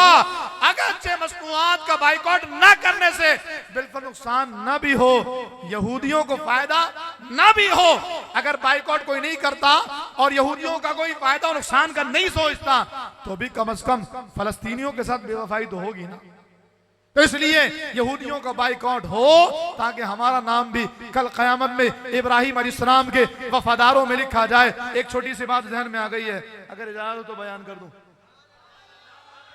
अल्लाहु अकबर। अल्लाह आपको मदीने ले जाए, अल्लाह आपको मक्के ले जाए। एक मर्तबा सऊदी गवर्नमेंट ने यह फैसला किया, मक्के और मदीने में कबूतर बहुत ज्यादा हो गए, लोग दाने डालते हैं तो गंदगी बहुत होती है, तो ऐसा करते हैं कि दाने डालने में पाबंदी लगा देते हैं। तो परिंदों की आदत ये होती है जब उनको खाना नहीं मिलता ना तो वो हिजरत कर जाते हैं दूसरी जगह। तो महीनों तक पाबंदी लगा दी गई, दाने नहीं डाले गए। तो सऊदी गवर्नमेंट ने देखा, अल्लाह अकबर, वो कबूतर कहीं नहीं जा रहे, वो वहीं मदीने में मर रहे हैं। रोजाना कई कई कबूतर मरे हुए नजर आ रहे हैं। इन कबूतरों को किसने बताया? जाना नहीं है, मैं छोड़ के आका का मदीना नहीं जाता, नहीं जाता। असल में ये कबूतर उसी कबूतरी की औलाद से हैं। जब सरकार गारे सौर गए थे ना तो सरकार की हिफाजत के लिए कबूतरी अंडे दे दिए थे। आज भी गारे सौर जाओ ना, कबूतरों का झुंड वहां पर रहता है, कबूतरी अंडे दे दिए थे। आप बताओ अगर कबूतरी अंडे ना देती तो हुजूर को काफिर पकड़ लेते? यकीनन नहीं। भाई अल्लाह इबादत करने वाला है। इन्ना कफैना कल मुस्ताज़ीन रब का ऐलान है। अगर कबूतर अंडे नहीं देती कबूतरी तो भी काफिर नहीं पहुंच पाते, लेकिन कबूतरी अंडे दिए, अपनी मोहब्बत का सबूत पेश किया, अल्लाह ने इतनी बरकत दे दी। उसी कबूतरी की औलाद आज मक्के और मदीने में मौजूद है। और अदब देखिए, अल्लाह अकबर। कभी कबूतरी को, मेहरान भाई गुंबद खजरा के ऊपर देखा कभी? काबे के ऊपर देखा, हालांकि ऊंची चीज पे बैठते हैं, लेकिन काबे के ऊपर से जाते नहीं हैं। किसको अदब ये सिखाते नहीं हैं। कितने मुअद्दब हैं वो कबूतर। अल्लाह अकबर, अल्लाह अकबर। वो एक अदब था, मोहब्बत थी, उन्होंने अंडे दिए, अल्लाह ने बरकत दे दी। आज आप यहूदियों का बाइकआउट करो, कल इंशाअल्लाह क़िबला अव्वल के मुजाहिदीन खड़े होंगे। और जानते हो उनमें कौन खड़ा होगा? सबसे पहले जनाब उमर फारूक आज़म खड़े होंगे, उसके बाद सुल्तान सलाउद्दीन अय्यूबी खड़े होंगे। बोला सुभान अल्लाह। अच्छा, सलाउद्दीन अय्यूबी के नाम पर पता है कौन बोलेगा सुभान अल्लाह? सलाउद्दीन अय्यूबी के पास आपके वजीर आए, कहा सुल्तान हमारे लश्कर के सारे मुजाहिद बूढ़े हो गए। का कितनी कितनी उम्र है? का सब 40 साल के ऊपर है। 40 साल वाले बोलेगा सुभान अल्लाह, सब 40 साल के ऊपर है। तो कहने लगा सुल्तान सलाउद्दीन अय्यूबी ने फरमाया कोई बात नहीं, मुजाहिद 40 साल के बाद ही जवान होता है। अच्छा, आप बोल नहीं रहे कि कहीं 40 साल पता ना लग जाए। बोलो जरा सुभान अल्लाह। तो जनाब उमर खड़े होंगे, जनाब सलाहुद्दीन अय्यूबी खड़े होंगे, आय हाय हाय हाय, उन्हीं के साथ साथ अल्लाह अकबर जनाबे नूरुद्दीन जंगी खड़े होंगे, गौसे आजम खड़े होंगे, उन्हीं के साथ साथ बैतुल मुकद्दस पर पहरा देने वाले फलस्तीनी खड़े होंगे, और कहीं पीछे इंशाअल्लाह उन यहूदियों का बाइकआउट करने वाले हम मुसलमान भी खड़े होंगे इंशाअल्लाह। सारे करेंगे, नमाज भी पढ़ेंगे। बस नारे का जवाब दीजिए, गुफ्तगू खत्म। ताजदारे खत्म नबूवत, हाथ कोई नीचे नहीं करना, गुफ्तगू खत्म। ताजदारे खत्म नबूवत, ताजदारे खत्म नबूवत। अब माइक की आवाज नहीं आएगी, आप सारे मिलकर लब्बैक लब्बैक,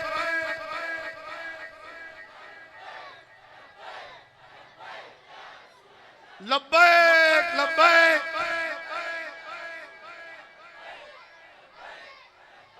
अल्लाह आप सबको सलामत रखे, आपके चेहरों को आबाद रखे, खत्म नबूवत का मुजाहिद बनाए, रसूलुल्लाह के दीन का मुहाफिज बनाए, महफिलें कराने वालों को आबाद रखे। आखिरी ऐलान, जिंदा रहे तो अगले बरस देखना हमें। हाँ भाई, जिंदा रहे तो अगले बरस देखना हमें, इससे भी बढ़ के जश्न मिलाद मनाएंगे इंशाअल्लाह। और अगले साल तो 1500 साल जश्न मिलाद आ रहा है, 1500 साल हुजूर का मिलाद सारे मनाएंगे इंशाअल्लाह।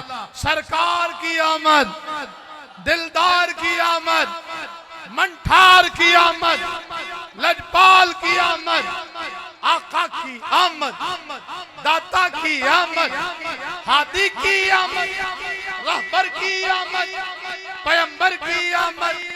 जरा जोर से बोलो, शर्माना छोड़ो और जोर से बोलो, आका की आमद।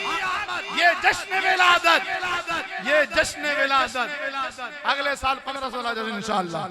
अल्लाह पाक आपकी कोशिशें काबिल से कबूल फरमाए। नारे थोड़े ज्यादा लगवाए ताकि जज्बे का इजहार भी हो और पता लगे जो हुजूर की मोहब्बत खत्म करना चाहते हैं, अभी वो माएँ बांझ नहीं हुई, अभी हमारे दरमियान इश्क रसूल है। और इंशाअल्लाह मेरे इमाम ने ये नहीं कहा जिंदगी में खत्म हो जाएगा, इमाम कहते लहद में इश्क रुखे शाह का दाग लेके चले, अंधेरी रात सुनी थी चराग लेके चले। अल्लाह ताला हम सबको अमल की तौफीक अता फरमाए, आमीन बिजाहिन नबी की अमीन वमा अलैहि।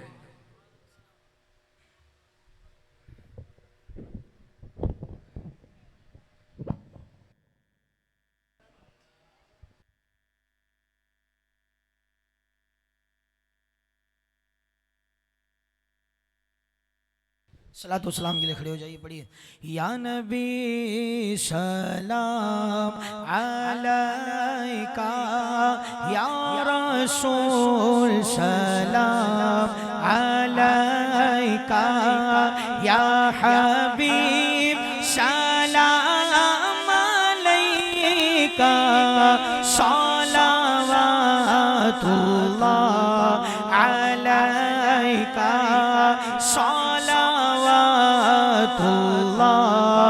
अलैका, तलअल बद्रू अलैना मिन सनियतिल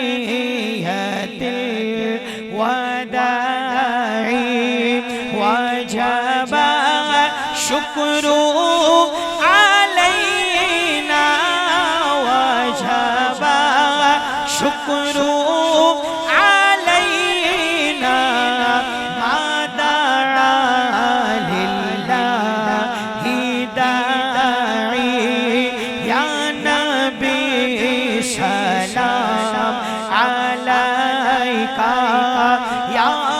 रसूल सलाम अलैका, दिल में तुम मसनद नशी हो, इस मकां के तुम मकी हो, हमारे तो वो ज़मीन हो, हमारे तो वो ज़मीन हो, और सिरहाने भी तुम्ही हो, या नबी सलाम अलैका, या रसूल सलाम अलैका, हक दुरूद तुम पे भेजे,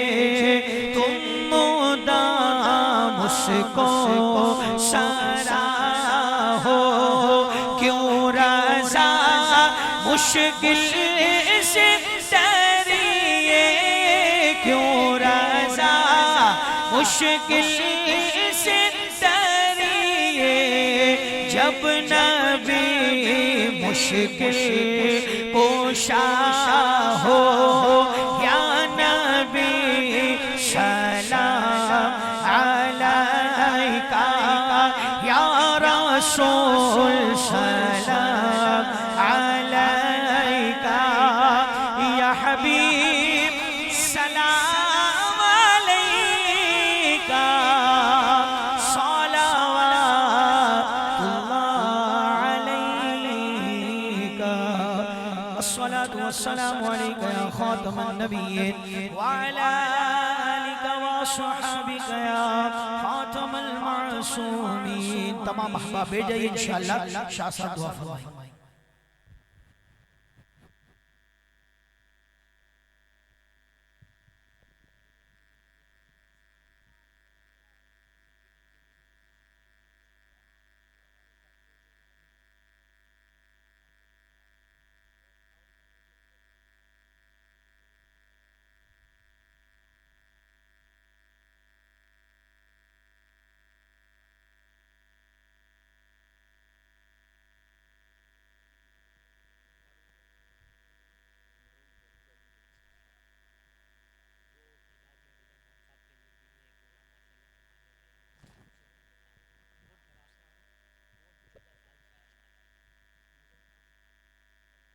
दुआ से कबल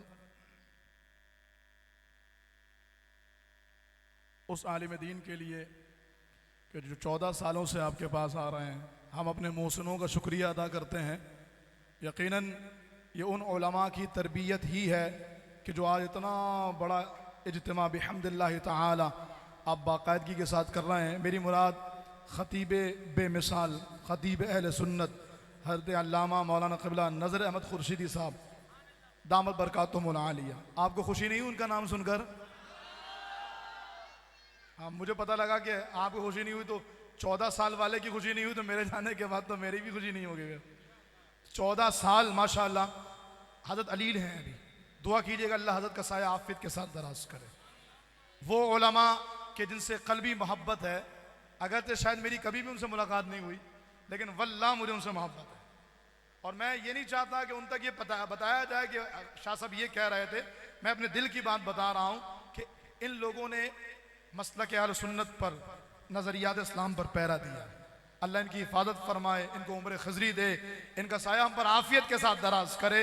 अपने मोहसिनों को याद रखा करें कि यही वो लोग हैं जिनकी वजह अगर आज हम दीन पर कायम है, ये ना होते तो न जाने हमें कौन सा कोई शख्स मुफ्ती बन करके घुमा देता और दीन से गुमराह कर देता, तो अल्लाह जाने हमारा क्या हाल होता। हज़रत के लिए ख़ास दुआ कीजिएगा, अल्लाह हज़रत को सेहत और ज़िंदगी अता फरमाए। अल्हम्दुलिल्लाहि रब्बिल आलमीन वस्सलातु वस्सलामु अला सय्यिदिल अंबिया वल मुरसलीन। परवरदिगार आलम, तेरे फजल से, तेरे करम से इस मिलाद कमेटी ने अजीम शान महफिल मिलाद का एहतमाम किया। तू जानता है मालिक, उस दौर में जब तेरे हबीब की मोहब्बत को दिलों से निकालने की पूरी कोशिश है, तेरे महबूब के गुलामों के सीनों से इश्क रसूल के चिरागों को गुल किया जा रहा है। ऐ अल्लाह, इस मिलाद कमेटी ने इन नौजवानों, बुजुर्गों, दोस्तों बूढ़ों बच्चों को जमा करके तेरे हबीब का जिक्र करवाया किया। ऐ अल्लाह हम सब की इस महफिल जिक्र को कबूल फरमा ले। ऐ अल्लाह इसका सवाब इंतहाई अकीदत के साथ आका नामदार मदीने के ताजदार दोनों आलम के मालिक मुख्तार ताजदार खत्म नबूवत सल्लल्लाहु अलैहि वसल्लम की बारगाह पेश करते हैं, कबूल फरमा। ऐ मालिक इसकी बरकतों का सदका परवरदिगार हम सब पर, हमारे घर बार पर, हमारी आल औलाद पर, महल्ले इस इलाके शहर मुल्क पूरी मिल्लत इस्लामिया पे करम फरमा। ऐ अल्लाह हमारे बीमारों को शिफाए कामिला आजिला अता फरमा। कासिम बेकरी वाले और या अल्लाह इसके अलावा जितने लोग भी परेशानी और तकलीफ का शिकार हैं, अल्लाह सबकी परेशानियों को दूर फरमा दे। ऐ मेरे मालिक या रब्बल आलमीन, जिन लोगों ने पर्चियों के लिए कहा, पर्चियां देकर दुआओं के लिए कहा, अल्लाह उनकी परेशानियां दूर फरमा दे, बीमारों को शिफाए कामिला आजिला अता फरमा दे। जिन्होंने दुआओं के लिए कहा मालिक तूने भी जानता है, और जो बेचारा यहाँ बैठा है वो ये चाहता था मैं भी अपनी दुआ करवा लूं, अल्लाह तू से भी बेहतर जानता है। जितने यहाँ बीमार हैं, इनके घरों में बीमार हैं, सबको शिफाए कामिला आजिला अता फरमा। जितने बेरोजगार हैं अपने खजाने गैब से बेहिसाब रिज़्क़ अता फरमा। जितने बे औलाद हैं आफियत के साथ औलाद वाला कर दे। अल्लाह जिनकी रिज़्क़ हलाल में रोजगार में तंगी है, गुजारा नहीं होता, पैसे खत्म हो जाते हैं, महीना खत्म नहीं होता, अल्लाह उनके रिज़्क़ में बरकतें अता फरमा। अल्लाह या रब्बल आलमीन अपने खजाने गैब से बेहिसाब अता फरमा। मालिक हम सब का ईमान सलामत रख। अल्लाह हमें हुजूर की मोहब्बत पर जीना और मरना नसीब फरमा। ये ताजे गुलामी मुस्तफ़ा जो तूने सर पर रखा बिन मांगे अता फरमाया, मरते दम तक इस ताज को सलामत रख। मालिक कब्र में भी हुजूर का गुलाम बनकर जाने की तौफीक अता फरमा। या रब्बल आलमीन मैदान माशर में भी हुजूर के गुलामों के साथ हाजिर फरमा। हमारे मेहरान भाई की वालदा को, हमारे अल्लामा नजर अहमद खुर्शीदी साहब को सेहत जिंदगी अता फरमा। अल्लाह हमारे वालिदैन का, उलमा का साया आफियत के साथ दराज फरमा। अल्लाह जिन लोगों ने इस महफिल पाक के इनेकाद में दामे दिरमे कदमे सुखने हिस्सा लिया, इतना बड़ा प्रोग्राम जितने लोग शरीक होते हैं हिस्सा मिलाते हैं, अल्लाह तूने कभी किसी का मोहताज ना फरमा। अल्लाह उनके रिज़्क़ हलाल में, कारोबार में और बरकतें आती हैं। बढ़ चढ़ के हुजूर के मिलाद को मजीद और उरूज के साथ मनाने की तौफीक अता फरमा। ऐ अल्लाह मिल करके अगले साल 1500 साला जश्न मिलाद मनाने की तौफीक अता फरमा। अल्लाह मरहूम यूसुफ, मरहूम इस्माइल, सरामा, शिफा, अना और उसके अलावा जितने मरीज हैं, बीमार हैं, परेशान हैं, सबकी बीमारियां परेशानियां दूर फरमा। मरहूमीन मरहूमात की बख्शिश फरमा, सबकी कबूर को रोशन फरमा। हमारे घरों पर खैर बरकत का नज़ूल फरमा। शुहदाए मिलाद मुस्तफ़ा, मुजाहिदीन इस्लाम, मुहाफिज़ीन खत्म नबूवत, शुहदाए मस्तूम, सबके दर्जात को बुलंद फरमा। या रब्बल आलमीन, या अल्लाह सज्जाद भाई इनकी पूरी टीम को बरकतें अता फरमा। अल्लाह हमें इनके बाजुओं को मजीद मजबूत करने और अगले साल इससे बड़ा मिलाद करने की तौफीक अता फरमा। जितनों ने हाथों को फैलाया है, जितनों ने बार बार तेरे महबूब के नाम पर हाथों को उठाया, अल्लाह जितनों ने नारे लगाए, जितने इस महफिल में दिल के साथ शरीक हुए, इनके दिलों में जो भी तमन्ना है मालिक सबको पूरा कर दे। अल्लाह किसी को खाली हाथ ना लौटा, मन मानी मुरादों पर रहमत की नजर फरमा। या रब्बल आलमीन, या अल्लाह हमने नमाजों का अहद किया, नामूस से रिसालत पर पहरे का अहद किया, हमें इस्तिकामत अता फरमा। यहूदियों को मजबूत तरीन बाइकआउट करने की तौफीक अता फरमा। मैं क्यों कहूँ ये अता हो वो अता हो, वो दे के मेरे घर भर का भला हो। मिट्टी न हो बर्बाद पसे मर्ग इलाही, जब खाक उड़े मेरी मदीने की हवा हो। इलाही बेहक़ बनी फातिमा के बरक़ौल ईमा कुनी खात्मा, अगर दावतम रद कुनी वर कबूल मनो दस्तो दामाने आले रसूल। अल्लाह फ़लस्तीनियों की मदद फरमा, क़िबला अव्वल को आज़ाद फरमा, बैतुल मुक़द्दस की हिफाजत फरमा। अल्लाह कभी ऐसा दिन भी आए कि हम मिलाद मुस्तफ़ा मस्जिद अक़सा में मनाएं। अल्लाह फ़लस्तीनियों को गालिब फरमा, गैब से मदद फरमा। मेरे पाकिस्तान में निज़ाम मुस्तफ़ा का निफाज फरमा। इस इलाके की जो परेशानियां हैं, जो बेचारे जिस तरह के मसाइल में घिरे हुए हैं, अपने फजल से सबको दूर फरमा दे। आपस में मोहब्बतें पैदा फरमा। इन्नल्लाह व मलाइकतहू युसल्लूना अलन नबी या अय्युहल्लज़ीना आमनू सल्लु अलैहि व सल्लिमू तस्लीमा। सलातु वस्सलामु अलैका या सय्यदी या खातमन नबिय्यीन व अला आलिका व अस्हाबिका या सय्यदी या खातमल मासूमीन। हमारे बुजुर्ग की अहलिया मरहूमा फरीदा साहिबा का इंतकाल हुआ, अल्लाह उनकी बख्शिश फरमा, उनकी कब्र को रोशन फरमा, करवट करवट जन्नत दे। जब दमे वापसी हो या अल्लाह, सामने हो मकीने गुंबद खज़रा, लब पे हो ला इलाहा इल्लल्लाह मुहम्मदुर रसूलुल्लाह। तमाम अहबाब तवज्जो फरमाए, आप तमाम अहबाब के लिए नियाज़ का एहतमाम है। तमाम अहबाब नियाज़ खाकर जाइएगा, हल्के बनाए।